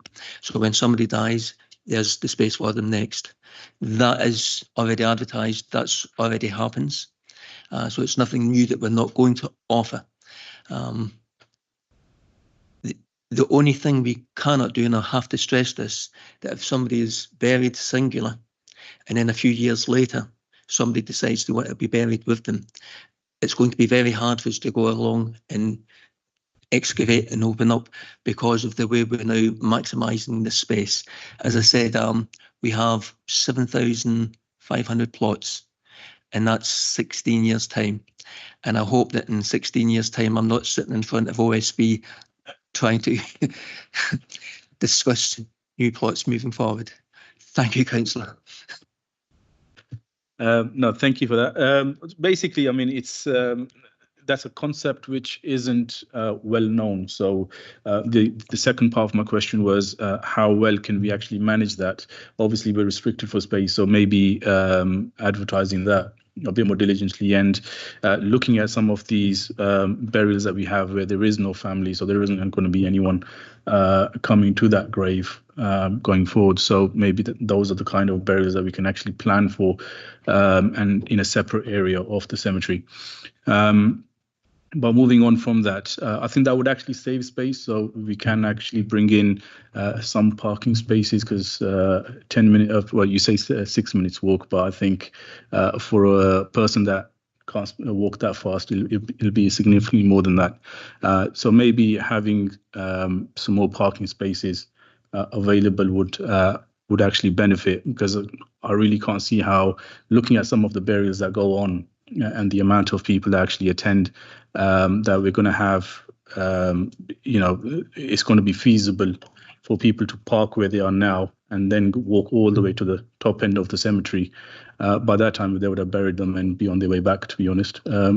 So again, part of that. And then the second thing is, so that you can answer the question in one go, with regards to Butterfield Green Road, I understand it's a single road and there's no financial provisions put in place to actually widen that in any way to allow two-way traffic. But what provisions are being put in place? Because as soon as we now open up this new cemetery, even if we just allow the burial vehicles and the disabled vehicles, that is inevitably going to increase the traffic. So what provisions are in place to allow two-way traffic on that road? Councillor, for the second part of the question, I'm not aware of any provisions of widening that road. I am aware that traffic management system will be put in place to ensure that traffic can move freely up and down. As for creating additional parking bays, I've stated that we need to maximise the space.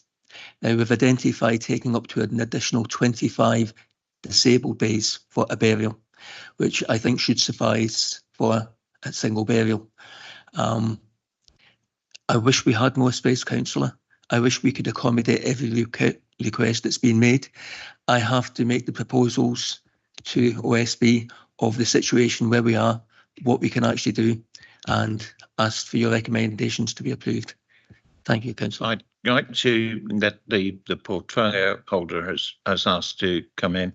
I'd like to just remind people it's clear from the reactions here in OSB that members have a lot of questions about the extension to the cemetery full stop, which is where some of the discussion has gone. We are being asked to look at the regulations. I've just asked the portfolio holder, you wish to come in? Thank you, Chair. Now, I think just a parking issue, I thought just put some context behind it. So what we were trying to achieve through our drop-in session was to engage the community at an early stage of what the proposal, because so one of the questions was, why have you bought greenbelt land? Well, the land that most people saw is a Henry Boot. That's commercial land. The cost of burial would be 6 or 7 times more straight away. So we wouldn't be able to. If we hadn't built on graveyard on our greenbelt land, probably a developer would have probably got on there and we wouldn't have got that land. So people ask us why, and it's a challenge because Luton is very landlocked. So that was one of the challenge. Second one was to maximise the number of graves. So that's why we only have a practice of 2 is a maximum that we can count. So with the 3 and 4 that Councillor Franks says, we've never done it. So what we can hold husband and wife is what operationally we can manage as an authority. So we've tried to save it by offering that to people, and the people who we've engaged with is the funeral directors. Most cases when people want to have a husband and wife together, the husband or whichever one surviving usually says, yes, I would like to be buried. At that same time, can you ensure that we've got a spot where we can both be? So not everybody wants that, not every religion. So we've tried to do that. We've tried to make sure by having a standard uniform approach. So the head size is going to be one size. So we're not going to have a mismatch. You know, in death, we're all equal. And we want to have that. It's because it's green belt, where we've allowed originally marble at the top, we're saying, no, you need to leave it soil. You can plant flowers, but what you can't do is one grave shouldn't be flooding the other grave next to it. Because not everybody's can afford, because those marble graves can cost you up to £4,000 to £6,000. Not everybody's going to go there. The reason this is coming to executive is to make sure that in a few years' time, if anybody wants to change any of the rules, it's got to come back to executive. The whole idea of bringing it to OSB and then onto executive is to make sure that those rules are not bent. Yeah, some of the rules that were relaxed were due to concessions made by people like ourselves, elected members, putting pressure on the council staff. Oh, can you do this for this? Well, there'll be no more doing this for or not. The rules will be the same. They will be applied universally. So I can guarantee you. We've tried to understand that it's clay, so we've tried to keep as much natural storage along with we ourselves have done drainage as well, as much as we can. But the more drainage we do, the more space we lose. That's the challenge. And one of the things on the encroachment, now this is what people are a big bone of contention. The encroachment, the middle part, the grass does not belong to the plot. That is land that still belongs to LBC, to our trade. That we shouldn't have been allowing people, because obviously that's natural drainage, which is we're losing that natural, and the water's then running off to other people's grave, which is unfair. Why should one? So that's the key. So they're the key considerations. Now, we also took on board that we didn't have enough disabled pay parking, so people can be dropped off if they're hard to walk, or if they've got disabled parking, they'll be able to park. People who are perfectly able-bodied should be able to do a 10-minute walk or a 7-minute or 6-minute walk, because that 6 minutes will come by the time that'll be 10 years' time. It won't be now, because at the moment it'll be 3 or 4 minutes. I think the distance is probably about 800 meters. I think so. I don't think it's more than that. For able people, would I consciously, with the question that one of the biggest concerns I had was about parking. Why should you do it? And my conscience said to me, well, would I potentially risk losing 10% of the 7,000 to a car park? One is green belt, so we probably wouldn't get planning permission. But even if we did, would we, in all lessons conscience, could we say that we would, just for some people who can't walk, a 10-minute is a good, healthy part of the 20/40 living well, aging well. If they can't walk up to 10 minutes, I know we've only said 3 or 6 here, but even if it was 10-minute, a 10-minute walk isn't unreasonable if it means we can save 10% grave. So if we were to save 500 to 700 spaces, it's the right thing to do. And I think the key thing here is we as members all agree it, and we make sure that we give the universal message to our residents, but also we make sure that most people, when they're faced with a loved one deceased, they always go to the funeral directors, and we've tried to do our best to engage with the funeral directors and faith communities from all faiths, because these rules will be applied to all faiths. They're not for, there's no concession for one faith over another. They're the key things, and that's what we want to deliver, and universal. So the grave, the headstone, you want the flowers and the trees, the bushes you've got in there will not be able to go above the headstone. I think that's important. Some people did say the tree in 10, 15 years, where a tree with the roots, we've got landscaping. It's in the graveyard. If you look at our Vale, it's one of the best graveyards as far as graveyards go. It is maintained to a very high standard, and I want to make sure that we have a universal, lasting place of respect for your loved ones. One of the things we did have, we allowed people to have benches and individual. What we're saying is we're not going to allow that now. We will loan you a chair to borrow, and then you can return it, so you can read a Bible, Quran, Torah, whatever you want to, but you return it. So we don't have, we want to have the nice green felt. So when you look across it, it looks all very uniform. I think that's the key things. And in terms of parking enforcement, we will look at giving priority to to people coming in. There will be signage to say people that if you're not apart from the hearse, anybody else or disabled, anybody else should go towards there. The toilets is being raised, but most cases when you park in there, you use the toilet and then you walk over, 5-minute walk over to the graveyard. There isn't, the reason why would we want to keep adding more toilets? And as we know, toilets then at night time, we then got to look at locking them up or security, because as we know, toilets can become misused. So I think they're the key sort of areas, and I'm hoping that we will look at, I'm happy to take back and work with the ward councillors to look at parking enforcement in that area, because the road is single track. There is it is never going to be a double track road. It is a single, and we have no plans to lose any more green space to widen that road. Thank you. Just like to take up on some of the things you said about disabled parking, and with the greatest respect, sir, you are not disabled, you're able-bodied, I assume. And somebody who is disabled, like myself, who can't really stand for more than 10 minutes, would need either a wheelchair to be supplied by the council. If you can supply chairs for sitting down and reading things such as the Bible, etc., could we not supply maybe a wheelchair? Because it is really, really difficult for some people to be able to walk extremely short distances. And we don't want to be disablist in any way and stopping those people being able to visit gravesites just because we can't provide a parking space. So just going back, we are providing disabled space in the actual new grave for disabled people. So that's actually nearer than what we've got now. Right, I thought you were saying you were limiting the parking spaces. No. So it's for able-bodied people like myself. We can do the 10-minute, 5-minute walk. We've got 25 right inside the news extension for disabled. So I'm sorry I wasn't clear on that. Okay, so what will be the minimum amount of time for any disabled person to walk if to a grave then in that area? About 2 minutes or 3 minutes, because they're right in there, aren't they? They're lined up along, so you could park as the site develops. You could park nearer to where the grave you were visiting is. Thank you. It wasn't clear to me, and I was getting a little bit upset, I must admit, hearing that idea. But thank you very much for clarifying that. Thank you, then.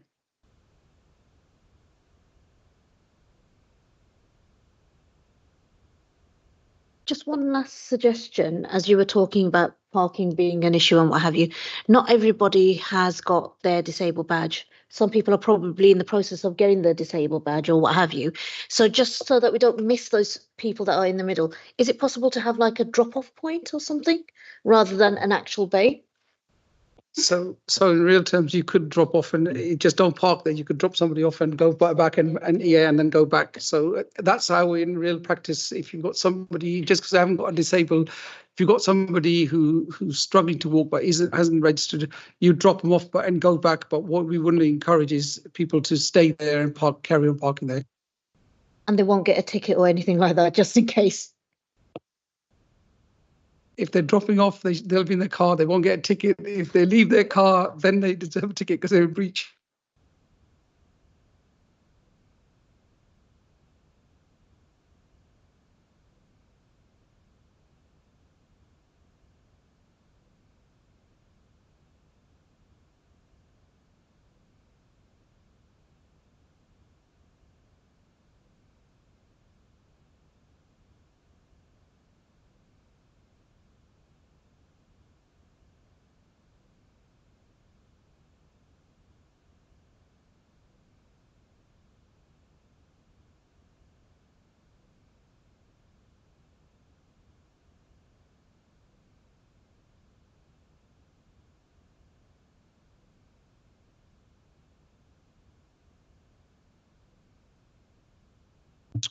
Chair, we haven't actually had, I mean, obviously majority of this meeting has been around the amenities provided in the new Vale, and I don't think there is a member here that actually objects to the regulations and standards proposed in this report. However, considering the amount of interest in the amenities, i.e. the parking, the toilets, and in terms of the Butterfield Green Road, I believe either those items need to be, we need to have a debate on that in the next available OSB meeting, or we put a recommendation into this meeting that those items are actually considered and a serious view is given on how we can actually provide a so in terms of how we would word it is we look at providing some sort of parking dropping off facility in the new cemetery, and we also look at hardening the sides of the Butterfield Green Road, not exactly tarmac widening it, but hardening the soft areas so that we allow two-way traffic. Currently, you know, we're going to have a serious situation where there's only single vehicle that can go up and down Butterfield Green Road, as much as the portfolio holder and the council officer assure us that there is it's not going to be a problem. We all know that is going to be a problem if you're going to try and have two-way traffic going on a single lane. So my suggestion is that we harden the sides so that vehicles, when they come off the tarmac, at least there is a bit of a hard grass area, so that it doesn't cause too many problems. And then, of course, the toilets facility, if that can be brought in.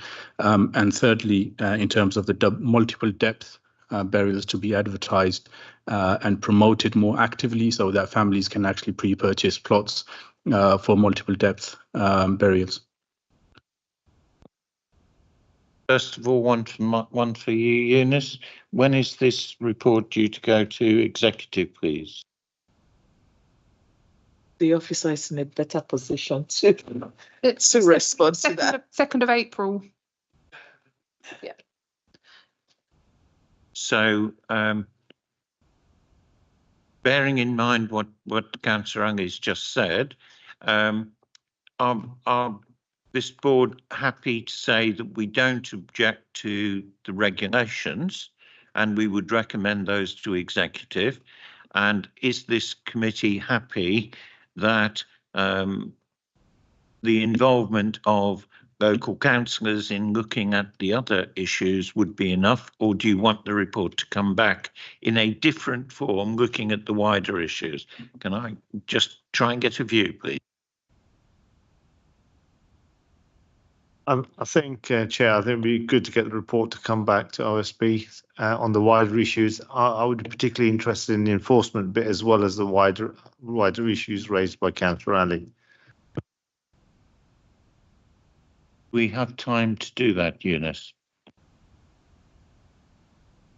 Chair, the next OSB meeting, I think, is going to be in June. I think, yes, Chair, June, because annual council takes place in May. The draft calendar of meetings will be approved at annual council, but the next OSB meeting, possible OSB meeting, is going to be in June. We do have the crime and disorder, which takes place in March, but after that, there isn't any other meeting. We've got the elections in May as well. Annual council in May, Chair. What would be your recommendation for us to be able to pick up these concerns that have been addressed today, Eunice? I think maybe officers will be in the best position to advise us as to the timeline in coming back to this committee to report. Is that? Online. Thank you, Jared. Yes, you coming in? Yes, thank you, Chair. Chair, could I suggest that we might come back to members with a written update? A lot of the suggestions are currently already under consideration in any case. So, for example, our highways team are currently working up different solutions for consideration.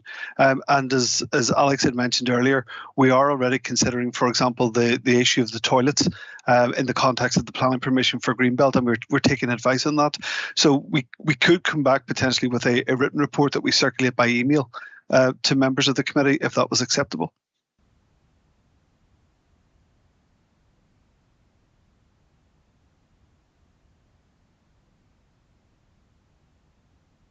It would appear that yes, if you can come back to us on the wider issues, because I think that seems to have been the bulk of the things that members have wished to discuss today, rather than the regulations, which is somewhat ironic, but that's the way it seems to have turned out.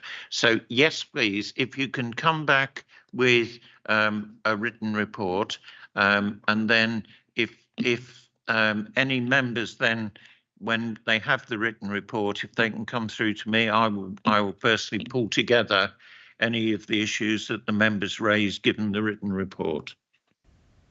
So thank you very much. Sorry that we strayed off your immediate report. We think the regulations are okay. We have some reservations about some of the rest of it. Thank you.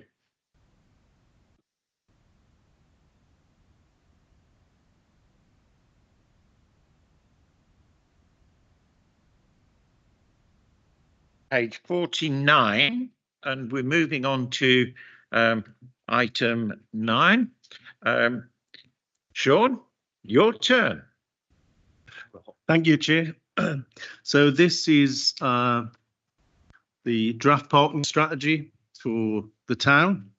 And what we've included in the documents is a one-page quick overview of this strategy. And hopefully that members will find that useful and sort of fairly focused.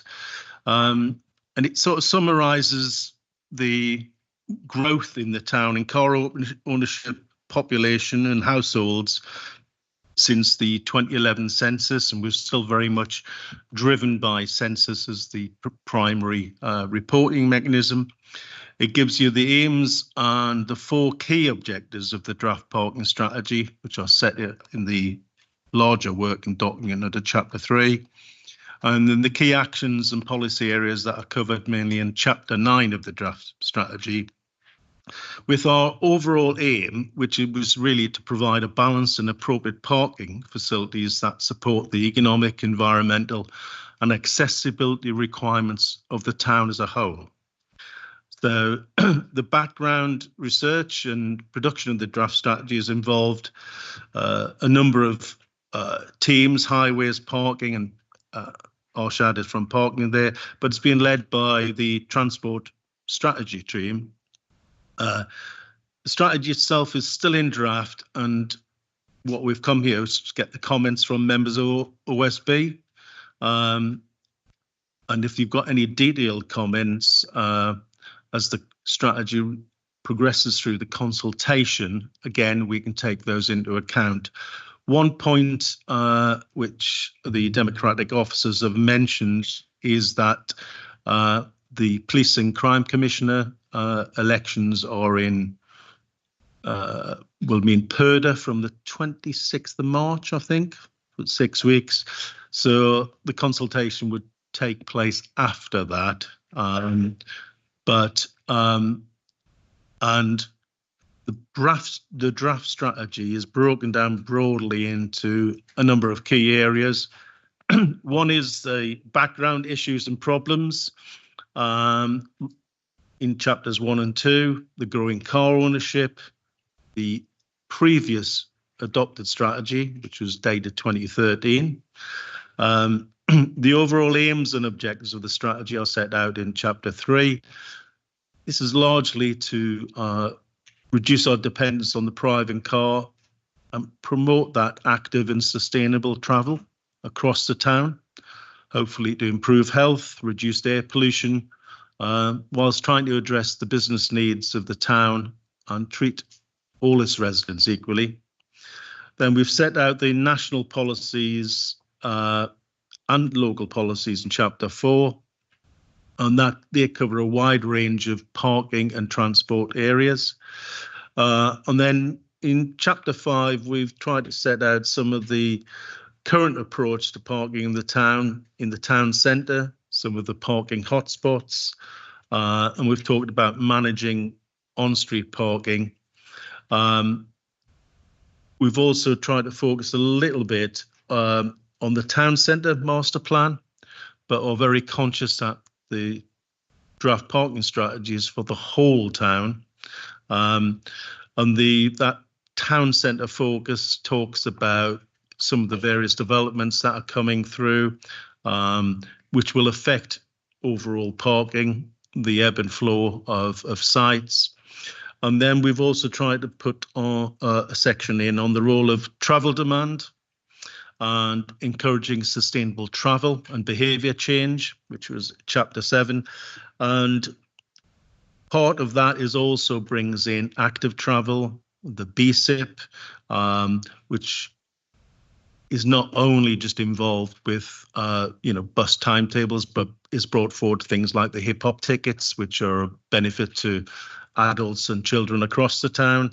Talked a bit about the EV charging strategy, which was adopted in 2023, the Levi, and mentioned things like car clubs and how we hope and what we want to do is promote things like car share, lift shares throughout the town. And as part of the travel plan process where we're working with businesses, schools, and ourselves as the council. So going on the previous items, I think it's probably best to open up for questions.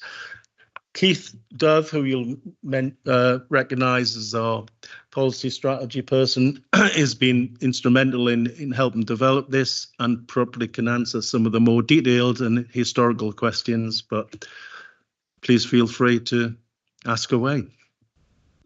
Okay, who wants to start me off? Well, I'll start with my vice chair. Yeah, thank you for that report. Just quickly, so given that we're the Butte Street Shoppers Car Park, the stage development, we're going to lose parking there, the Power Court development, what's been done to mitigate against the losses? We've got a section, as we said, which has mentioned the town centre, and that's all part of that wider master plan of development, improvements, and sort of investment. So in terms of the Butte Street and the specific areas, they are all coming forward or part of ongoing developments ranging from the football club right the way to the stage. And so one of the key points about that is we have quite a lot of parking in the town centre, but some of it's not as popular, but it is there. A lot of it is not council or council owned, it's privately supplied, whether it be the Mall and other suppliers, including the train station. So teams, highways, parking strategy, and also the inclusive economy, wider teams will always work to try and provide sustainable transport options, which includes parking. But as we say, the long-term focus of a lot of the work in the town is to provide that sustainable transport, where parking will not always be around. No, I think this might have been raised before. A lot, I mean, myself included, but a lot of people use that Bute Street Shoppers car park when they come into town. It's always packed, it's always busy, and we're gonna lose a hell of a lot of parking there. And I think, fine, we're gonna, talk about sustainable transport. It's important people get off cars, but in the short term, even short to medium term, I can't see that happening as quickly as we'd like. So it's just something that we really have to consider, because every time you see that car park, it's always full. And if we're going to lose all those spaces, then I think the rest of the town is just going to get even more congested.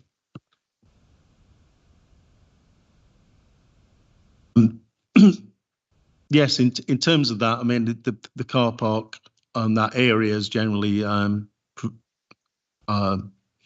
allocated for the stage and housing developments. So you're right in that extent that it will disappear or move, but there are quite a few other spaces, as say the Mall is probably underused at the moment.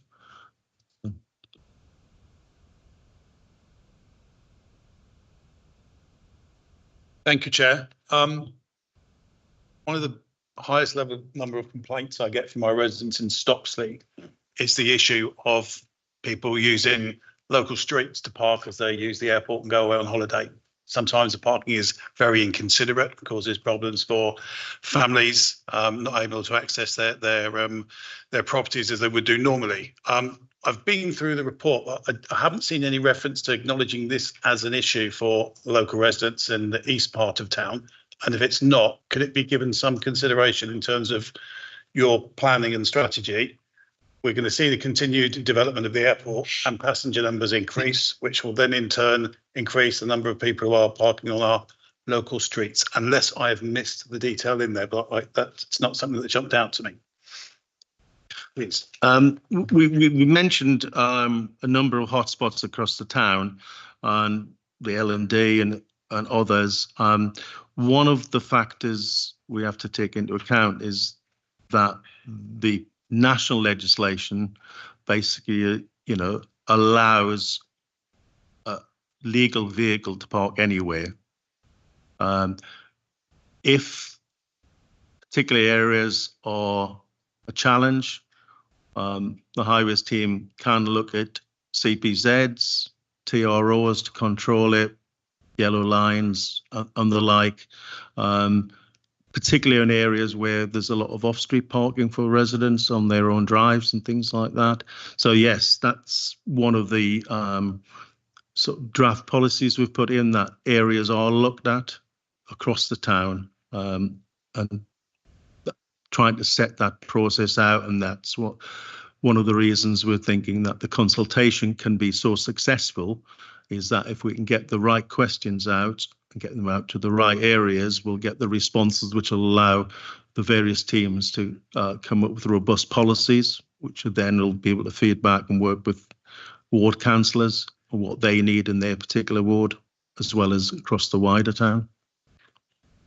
Specifically in relation to the issue about the east of Luton that you raised, in the second part of paragraph 5.40 on page 75, that talks about proposals to look at the introduction of controlled parking and to carry out consultation in those areas over the next 3 years, which is something that highways are planning to do.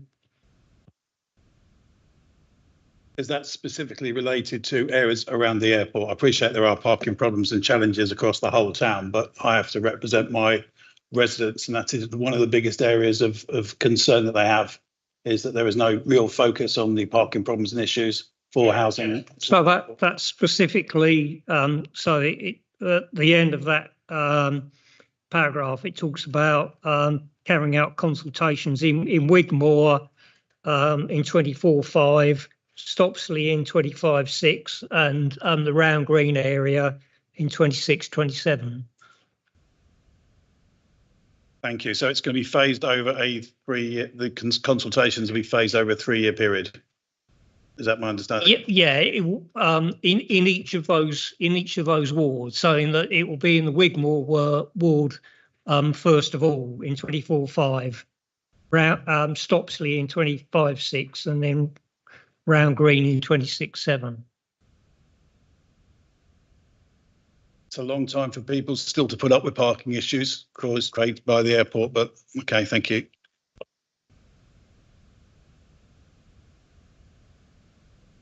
Thank you, Chair. There are quite a lot of observations about parking around schools. So, for example, we can look at page 60, 2.9, school keep clear markings. We can look at page 72, 5.21, civil enforcement officers enforce outside schools every day during the school term. And then on page 89, parking policy 12, the council considered the introduction of traffic exclusion zones on streets around schools which meet the council's criteria. The first thing I would like to say, and it's not to criticise, but I suppose in a way it is criticised, I haven't seen any civil enforcement officers outside the academy in Park Street or outside in Crawley Green Road to the school in Crawley Green, the school in Cutenhoe Road. So I'm not quite sure what enforcement is being carried out at the moment, because I've never seen anything. I live in Cutenhoe Road and I haven't seen any sign of enforcement being carried out at the time, either of dropping the kids off to school or in collecting them again. And it is quite a dangerous situation around those schools at the moment. Currently, the way we enforce around schools is we use sort of deployable cameras, and we also use that only after we've done the education piece with parents, the school, children. So that's the focus, to try and get the behavior change, that ownership of sometimes where the problem is, it's school drop-off points, and schools are really keen on approaching it like that. But CCTV cameras are the way we do that deployment. We have 32, I think, traffic officers for the town, so they have to cover the whole town, and they do it at some points, get involved in schools, but with 80 plus schools, we're trying to get that rolling program of particular areas where schools and parents identify them as problem areas, and trying to get that behavior change, that soft approach initially before we deploy the cameras. I mean, I've personally had to tell parents to move their cars on double yellow lines outside of, at the top of Seymour Road and the Cutenhoe Road junction. So, I mean, I don't know what's being picked up because it's happening all the time. I'm wondering if there's more traction in the possibility of actually liaising with the schools and seeing what they can do themselves with regard to marshalling and having staff on a rota basis doing some of the marshalling. It seems to make a lot of sense to me, both in the interest of safety of the children and the parents, but also in the, to the benefit of the residents around the area at the time. You're right, Councillor. The road safety team do spend quite a large proportion of their time working with the schools to try and get that on the ground behaviour change and problem solving, and they would rather spend their time sort of working with the children on education on road safety. But it is unfortunately a national problem around schools, especially the larger schools, where parents are coming from.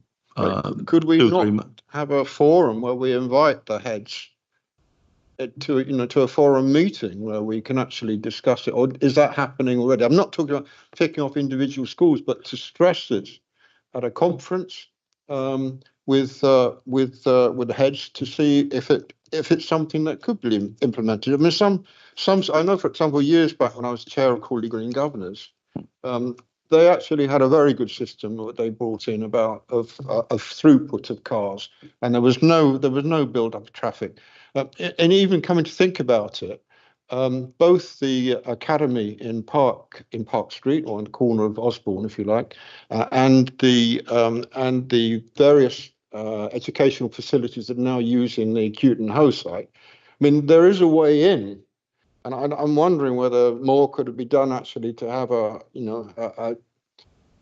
cars going in, dropping off, cars coming out again. It might be difficult, maybe because it's single track, I think, but it's something that I would have thought also could be considered, because it's certainly there is a problem, and I think there's a danger in the way that things are happening at the moment, because they're certainly outside of the academy in Park Street, Osborne Road. People ignoring the white block area, and that is going to be, kids come straight out, and there's going to be an accident there at some point. And I'm wondering whether we should bring forward some of the things you're also talking about of an enforcement zone. I know that you're looking at 6 schools, I think. I'm not sure whether those 2 schools are being taken into account. If it's okay with the councillor, what I'll do is I'll speak to the road safety manager and get a written update for you.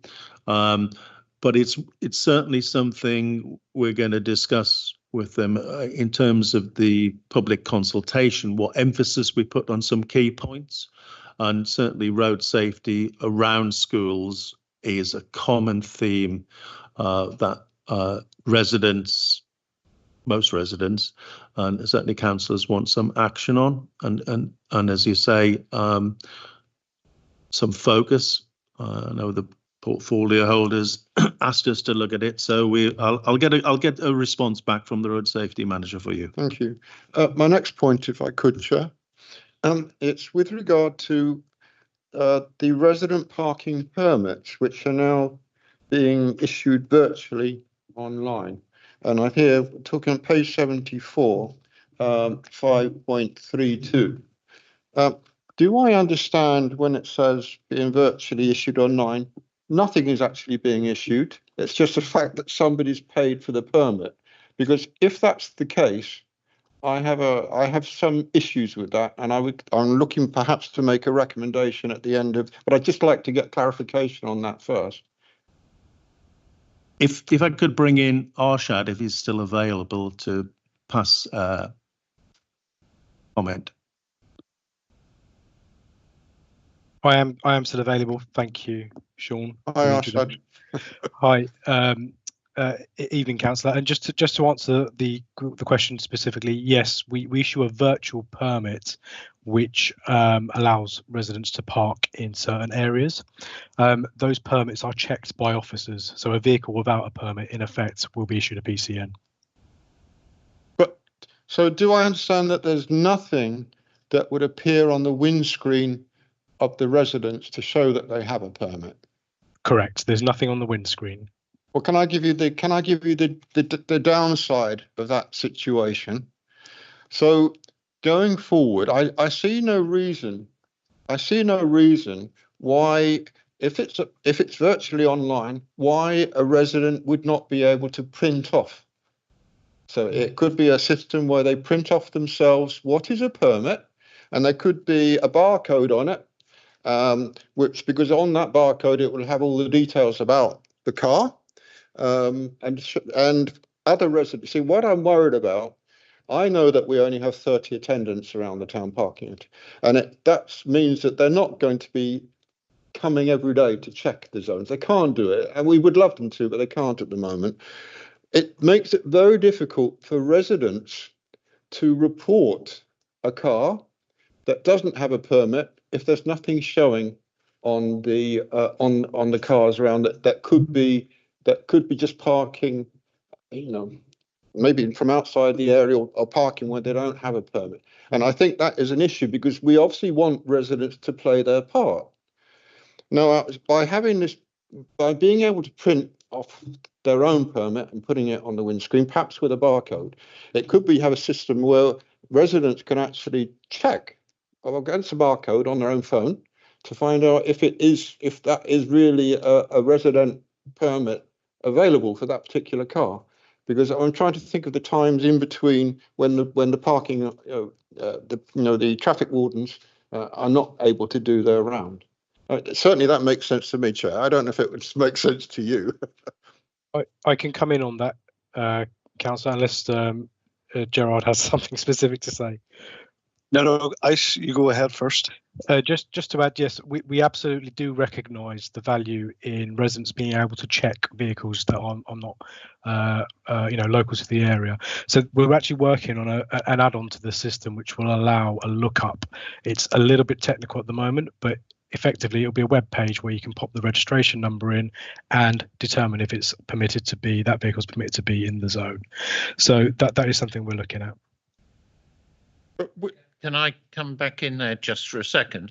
Yeah, please. Some of you will know that I've spent years and years and years in IT. There's absolutely no problem. You record the details on a secure database. You have a QR code. When you print out the PDF, you chop out the bit of PDF. Anybody with any smartphone can then come along and zap the QR code and bring up the details and check that it's a valid printout. It really is trivial, and starting to think in terms of people keying in and looking things up on a database and keying in something with a reg number. What a waste of time and effort. Sorry.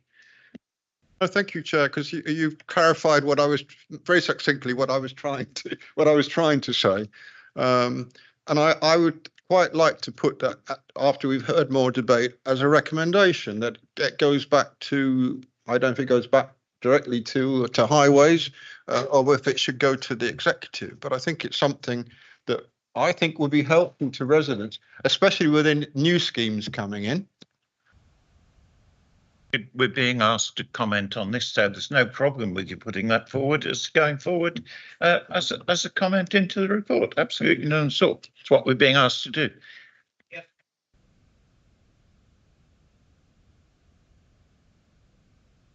Jared, come on.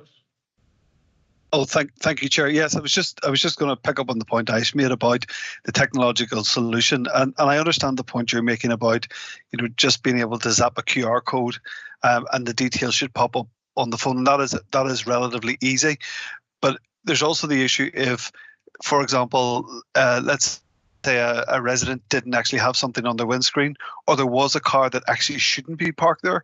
We also still need the option in the facility where somebody could actually check whether it does have a permit or not, and that's part of the solution that Ash and the team are working on. I'm happy with that, and I'm happy with that for officers if that's where you want to operate. What I'm saying is, member of the general public, the one thing they have got is a phone, and they can zap a QR code, and there's free apps for you to be able to do it. That's all I was saying.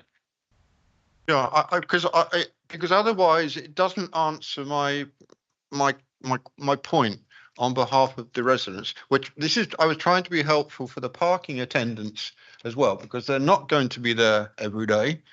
But we already know that in some areas that residents, I think from councillor, the councillor for Vauxhall actually has told me that there are complaints from residents already that that they're not able to actually identify clearly cars that drivers that are breaching the rules. So I think we do need to look at something, and it seems it's not a cost. That wouldn't be a costly exercise. It's a simple thing of actually making something available for the residents to print off and put into their car windscreen. Makes perfect sense to me. Can I just ask what we do if a resident actually doesn't have a printer though? Maybe the app is just to go alongside it is a good idea. Nobody's suggesting that it's compulsory, but because the council enforcement officers, as we've just heard, will still be able to go along and key in the reg number and check for the validity. But if the majority of people will be able to print out in some way, if no other way, they can go along to their nearest public library if they've still got one.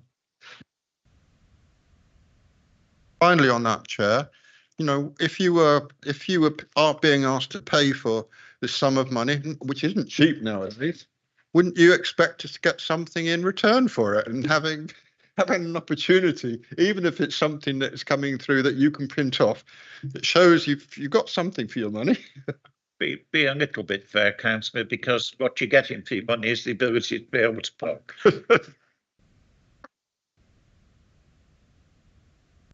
Thank you, Chair. Basically, my question was around, we know that the school issues isn't going to go away. I mean, if we do introduce a parking zone or a parking exclusion zone, sorry, it's only going to displace that problem to a bit further down the line. This is something that we've, being in a ward that has 2 colleges and I think about 3 schools in the vicinity and plenty of bottlenecks. Would it not be more sensible to actually approach the schools and colleges and be a bit more stern? Because I know we've tried this before, but I don't think we were stern enough. And looking at it from the aspects of health and safety, be a bit more stern and request that the schools, especially not the drop-off, but the pick-up times are actually staggered. And they only need to be staggered by about 10 minutes to allow parents to actually come in 2 waves to pick up the children. And of course, I understand that there will be minority issues where there are multiple children in different year groups, and that will be something for the schools to manage. But we have seen the schools manage this through the COVID process, throughout the COVID years, and it has worked very well where there's a staggered drop-off and pick-up. But I think the drop-off is staggered anyway, but the pick-up can actually be staggered, even if it is just by 10 minutes. Secondly, we have one of my members, colleagues mentioned that there are some schools that actually have facility of drop-off and pick-up on site.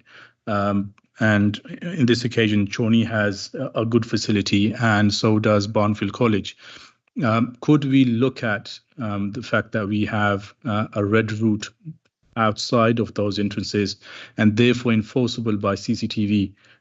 Because I understand that double yellow lines are not enforceable, and there is restrictions on the zigzag lines the length of the zigzag lines that can be implemented outside of the schools. In terms of staggered times, the schools, I'm happy to write to Director of Education to see what their thoughts on. They'll raise it at their next Head Teachers Forum, which is the best place, I think, to start that conversation. I'll also check with Roads the Safety Manager to see whether they've looked at that in the past and what effect, if they've managed to do it for certain schools. And in terms of red routes, one of the points we've talked about in the document and the policy is that we would start to look at red routes. Again, I'll check with the road safety and the traffic manager to see what the criteria for a red route is, so that so the town doesn't just become a whole series of red routes, and that it's one of the things which we want to bring out in the consultation, that wider understanding of the public of yellow, double yellow lines, single yellow, CPZs, because I think there's a lot of misunderstanding and expectation that something will solve a problem when a lot of it is within our own remit, within our own behaviours. So yeah, I'll get that response for you. Thank you. Thank you. What I was going to say, Sean, I didn't see anything in your strategy about enforcement and what we were going to do about enforcement and doing something. There's a lot of residents living who are away from the town centre. For example, in my ward, you get a lot of inconsiderate parking from people actually parking on the pavement to actually parking half their car in their front garden and half on the pavement. You've got people parking on verges. We've got a lot of commercial people. Actually, I went to see a resident on Saturday who was complaining about commercial taxi drivers, commercial vans, all parking up, blocking driveways. And people are saying, why is the council not doing anything about it? And equally, where there are yellow lines, people outside of the town area, town centre area, just just park there. Nobody's going to come around and give me a ticket. I'm going to just do it. So the people of Luton away from the town centre are going, why is things not being enforced? I think I would tend to agree with some of those points, but I think the key thing is within the policies we want to consult on, we want to highlight especially things like parking on footways, enforcement. They want to reduce the illegal parking, but the enforcement has to be fair and robust. And where necessary, it may be that the officers who lead on enforcement will have to come back looking at resources, innovation, but also different charging mechanisms, stiffer penalties if that's what's required. But within that, we have to recognise that in the town, we've got nearly 84,000 registered cars for 82,000 households. And that is why a large part of the thrust of the parking is that sustainable transport element, that taking the car where you need it. We've still got a high percentage of the journeys in town, less than a couple of kilometres, and probably more than half just within the town, not going any distance, not even going to work. We're through the BSIP, we're starting to get a sustainable public transport that the town needs. So I think you're right, and I'll speak to the traffic enforcement manager, and Vicky here can probably give you a better response. I don't think it'd be better, Sean, but I think it's important to say, I think it says in the report, doesn't it? Last year, we issued over 75,000 penalty charge notices. So I think it's, that's the productivity of 30 or so officers. So I think it's very clear that there is enforcement taking place on the illegal and unlawful parking that is taking place across the town. And I think there probably is something there for us, isn't it, about making sure that people are aware of that, because people think if we're only there if they see us there, but actually the officers, they do some enforcement by the CCTV, has been mentioned, and then some that is on foot. And while some people are pleased to see them, other people are not pleased to see them. But a lot of people will say, we haven't seen someone. So there might be something there for us to think about, how we give people access to to that kind of information, because that 75,000 is spread across the town, and there will be hotspots within that, but there'll also be some areas where there's better compliance and more provision, so there'll be a bit of a mixture. I think one of the issues you raised there was more around inconsiderate parking, and we don't have powers to deal with all forms of inconsiderate parking, and that's something for us to think about in conjunction with the police, who can deal with obstruction and things like that, for example, and also about how we prevent these issues and educate people on doing the right thing, because ultimately that's what being a good neighbour is about, isn't it? Doing the right thing and not blocking people in and other things like that, and being difficult. But I just wanted to make the point really that there is an awful lot of work done by that team to enforce the range of regulations across the town. Yeah, I thought my name had probably slipped off your list, Chair. I want to pick up on a point made earlier by Councillor Mahmood of a huge gap in this strategy at a time when lots of people are very concerned about the town centre and trying to find ways to encourage more people to use the town centre. And here you are, taking more than 1,000 off-street car park spaces out of the town centre with no prospect of any of them being replaced. There has been talk for years of replacing Bute Street with a multi-storey car park in Crawley Road. I now understand that they are looking at other alternative places, like, for example, rebuilding the library car park. No decision. And Bute Street certainly will disappear long before the council comes up with any proper solution to this problem. If the Mr. Sweet is to be believed, Power Court will also be disappearing long before you've got an answer to this problem. What I'm really asking is, why is it taking so long to plan for the replacement of 1,000 car park spaces at a time when the council keeps telling me that the trying to get more people to use the town centre is one of their key objectives?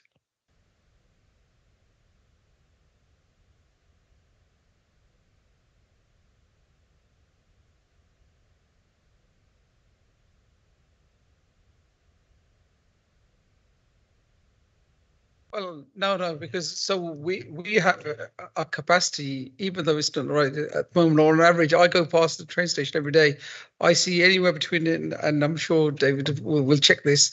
There's 300 to 700 parking spaces always in the train station car park.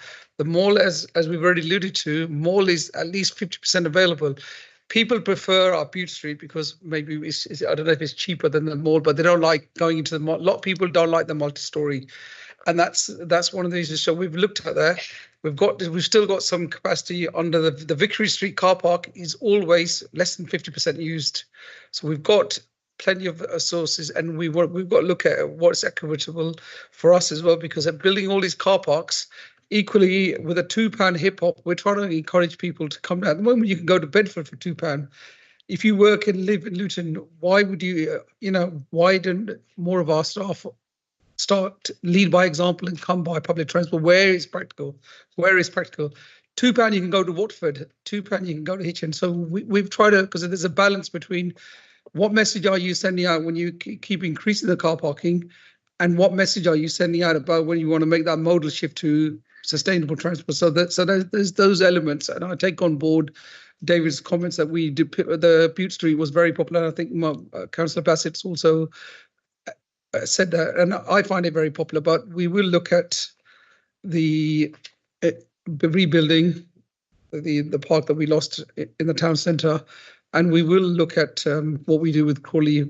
But at the moment, there is, as the report says, there's about at least over 1,000 car parking spaces surplus every day. We don't have it's not immediate pressing. Now, on the other one, going forward, we will be doing a red route policy. And part of that, we need to look at, so there's another policy being worked on by the traffics to look at red routes. And maybe we need to include schools as a red route option in there, because red routes are very strict, by the way, where you can put these red routes. The red route gives us the ability to force by camera, and it's a clear way. The TES is another route, but the problem with the TES is when you restrict the traffic with 2 hours, all you do is you displace the traffic. All it does is people still drop off. All they do is they go onto other. I think we've got in Denby, it's moved on to Liga Road now. We've got a massive problem there. What I don't understand, and I always walk to school. What we don't understand is why children no longer, parents do not walk.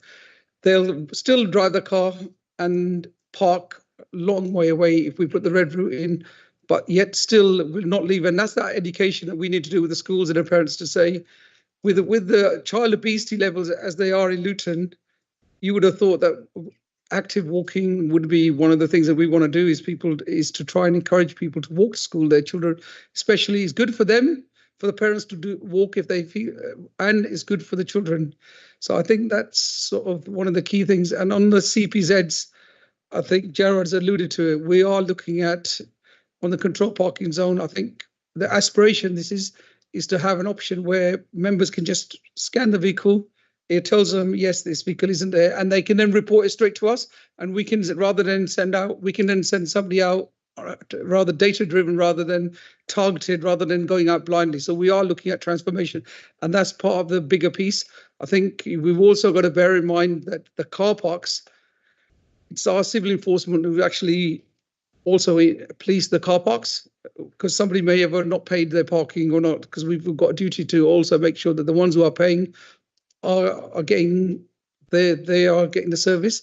If they paid for it, everybody else should pay. Why should some people not pay? And I think that's one of the things where we're looking at, see how we can automate our car parks so that our civil enforcement officers can be freed up to do the other work. I think that's a number of the key areas. So I think, but we've got to realise that until we make a modal shift, the simply 84,000 cars with 80,000 homes, and with a growing population of and aspirations for cars, is simply cannot carry on as we are. And we've got to look at people. Somebody's got to make that modal shift. And how do we? What message are we sending when we offer more and more? And but equally, we need a balance, because we don't want to kill the town centre. We do want to generate, but to the town centre, we'd like people to come by public transport where practical. Councillor Franks, to perhaps come back in again and see what you think of the reply. Well, I've heard nothing that takes away my complete lack of understanding of why the council wants to remove 1,000 car park spaces at the same time as it wants to encourage people to use the town centre. And I haven't even mentioned yet the continual approval by Development Control Committee of residential flats in the town centre with no parking.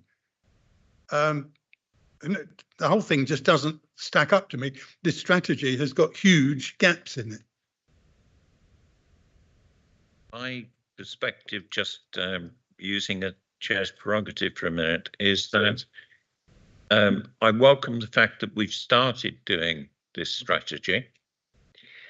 My issue is if you go ahead today and you were to do consultations with our local residents, that it would not go down very well. As Councillor Marshall was talking about earlier on, in our own ward, because I happen to be the same ward as Councillor Marshall, it's going to be at least 2 years before you even think about it.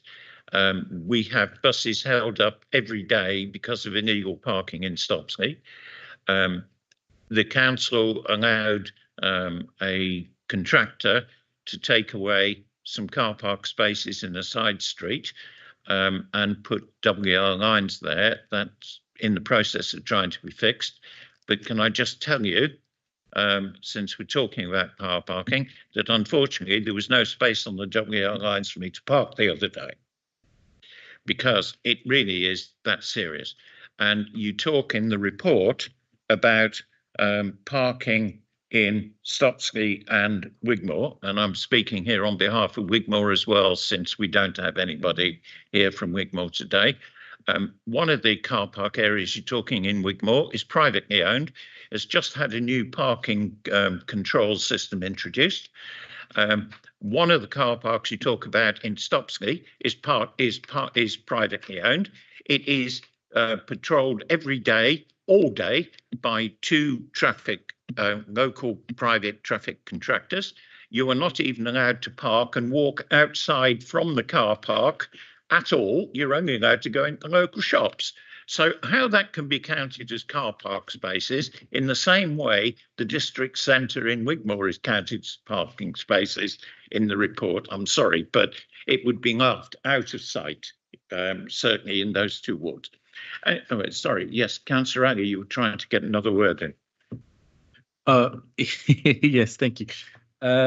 So basically, I think one of my the points that we raised was whilst performing or whilst carrying out checks around school times, what we found was that although, yes, there is a lot of activity and there are enforcement officers going out, but they're actually going out around about 3 o'clock or 3:05, they're arriving on site. And all what that means is that parents are duly aware of that, and they will park elsewhere. And then tomorrow or the next day, when they are not there and visible, they will continue to park as normal. However, as a deterrent, I think parking officers should actually arrive whilst the parents are out of the vehicles and collecting the children, which is around about 3:25, 3:30. So that would actually be a better deterrent, because they will be aware that they could get a ticket whilst they are still parked up where they shouldn't be. The second issue was around car traders parking on streets, and I think the strategy, I haven't seen anywhere on here on how the council is going to tackle that, because that is a rising problem in every single ward, and we don't actually have a streamlined process on how we deal with that, because that is an increasingly problematic area across the whole town, and I think that should be included within the strategy as well.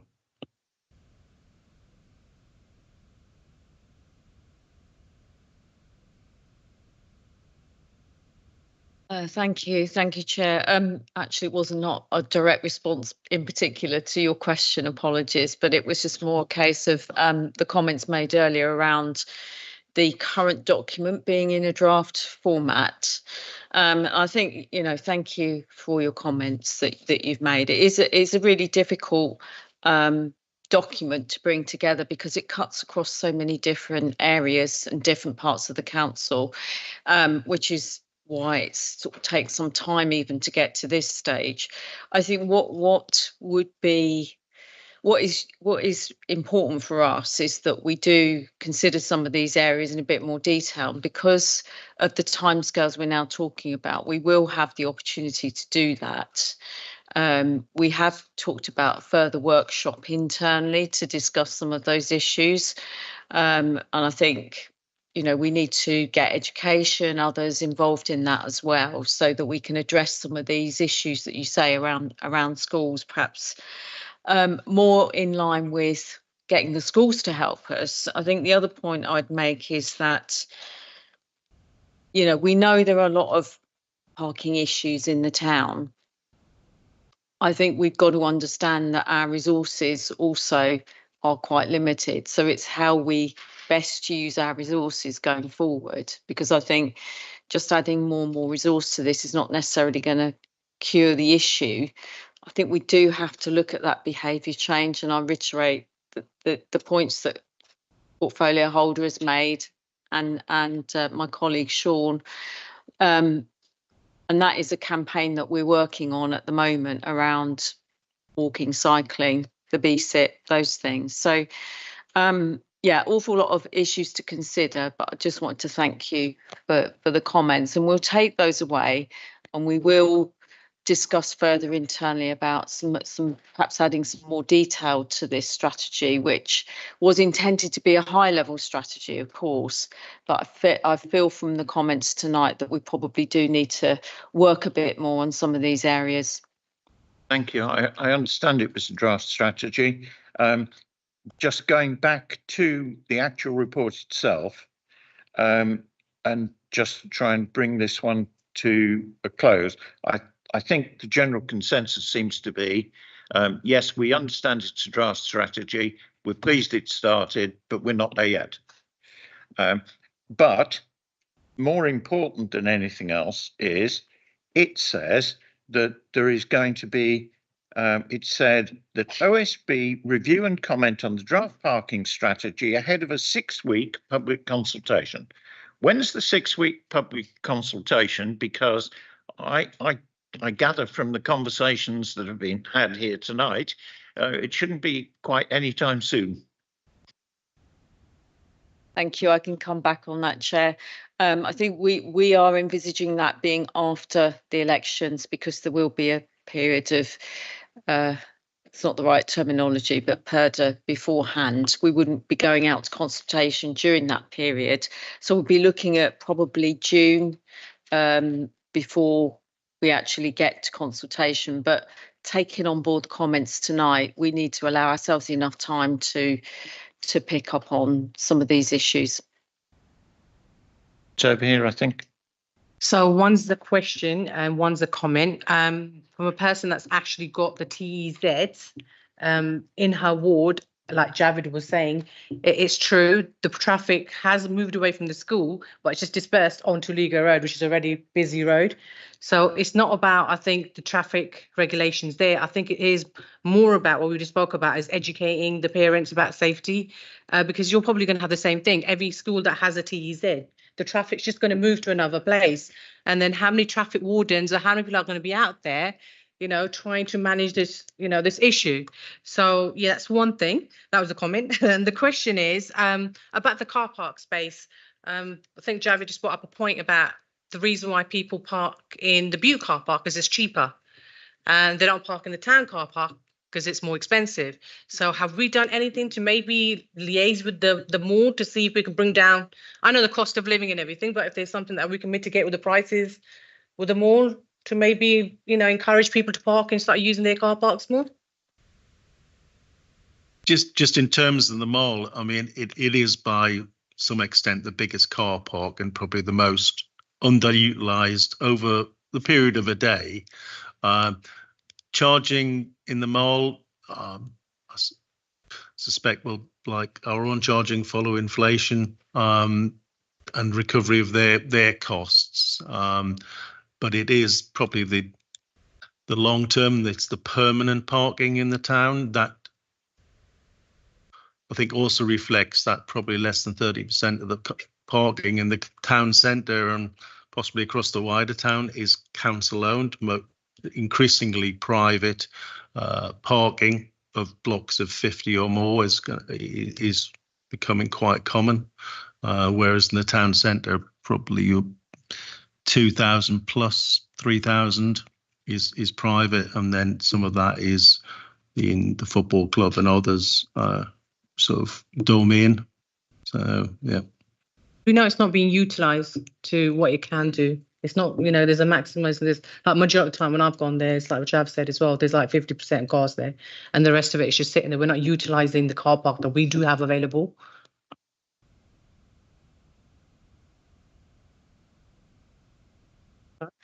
I just had a response for councillor that's just left. In terms of stagger times with schools, yes, it would alleviate some, or you'd think theoretically it alleviates some pressures about parking and resolve some of the residents' issues. But my ward already has that for Chalk Hill Academy, and that doesn't work, especially if you've got more than one child to pick up from the same school and they have different times that they finish, so that doesn't particularly work. So I wouldn't even try that, to be fair. It would be a waste of resources. However, the question that I have is, in terms of parking, I know you mentioned the TEZ zones, and councillor next to me saying that obviously they're not very effective. It just pushes the traffic down the road a little bit more.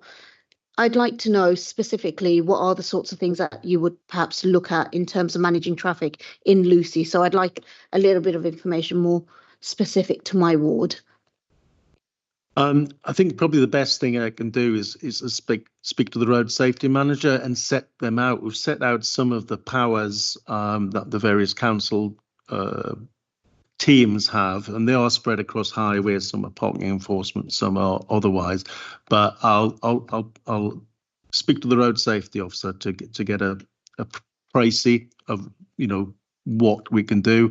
One of the policies we're looking at is looking at moving up a hierarchy. So we try the softest things first, and then we work our way up to the full enforcement, cameras, red routes, everything. So, and I think we've got to think about that as the whole town. Yes, there are some specific areas and specific roads where we know we've got problems, but what we're trying to do here is sort of get some policies for the whole town. So all those teams, those frontline teams, have got that arsenal of powers that they can bring in, and that can use that hierarchy, and then ultimately enforcement. But you want that behaviour change, that move to sustainable transport, because that helps the whole town.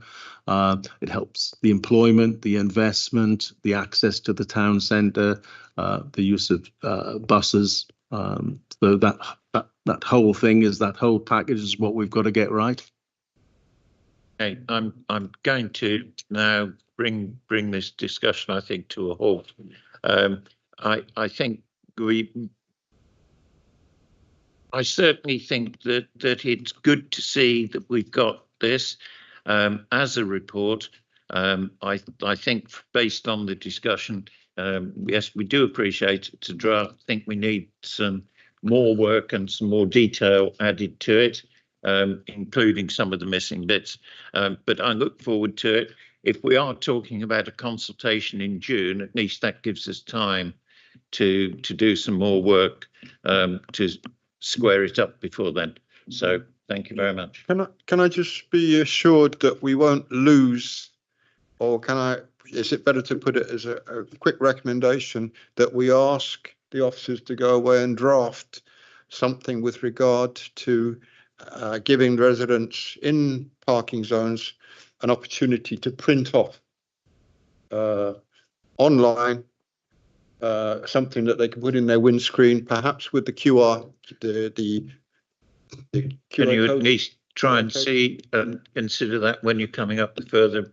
We will. Arshad's still online, so I will speak to him about the finer technical points, which he's more of an expert than myself. Thank you. Well, thank you very much for your report. Sorry it's dragged you on so long, gentlemen, but there we go. Thank you very much. That's the end of our meeting tonight. No, it's not. No, it's not. No, it's not. Work programme. I've just been shouted at. Okay. Sorry. Yes, off you go.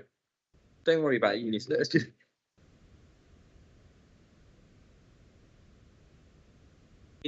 I know.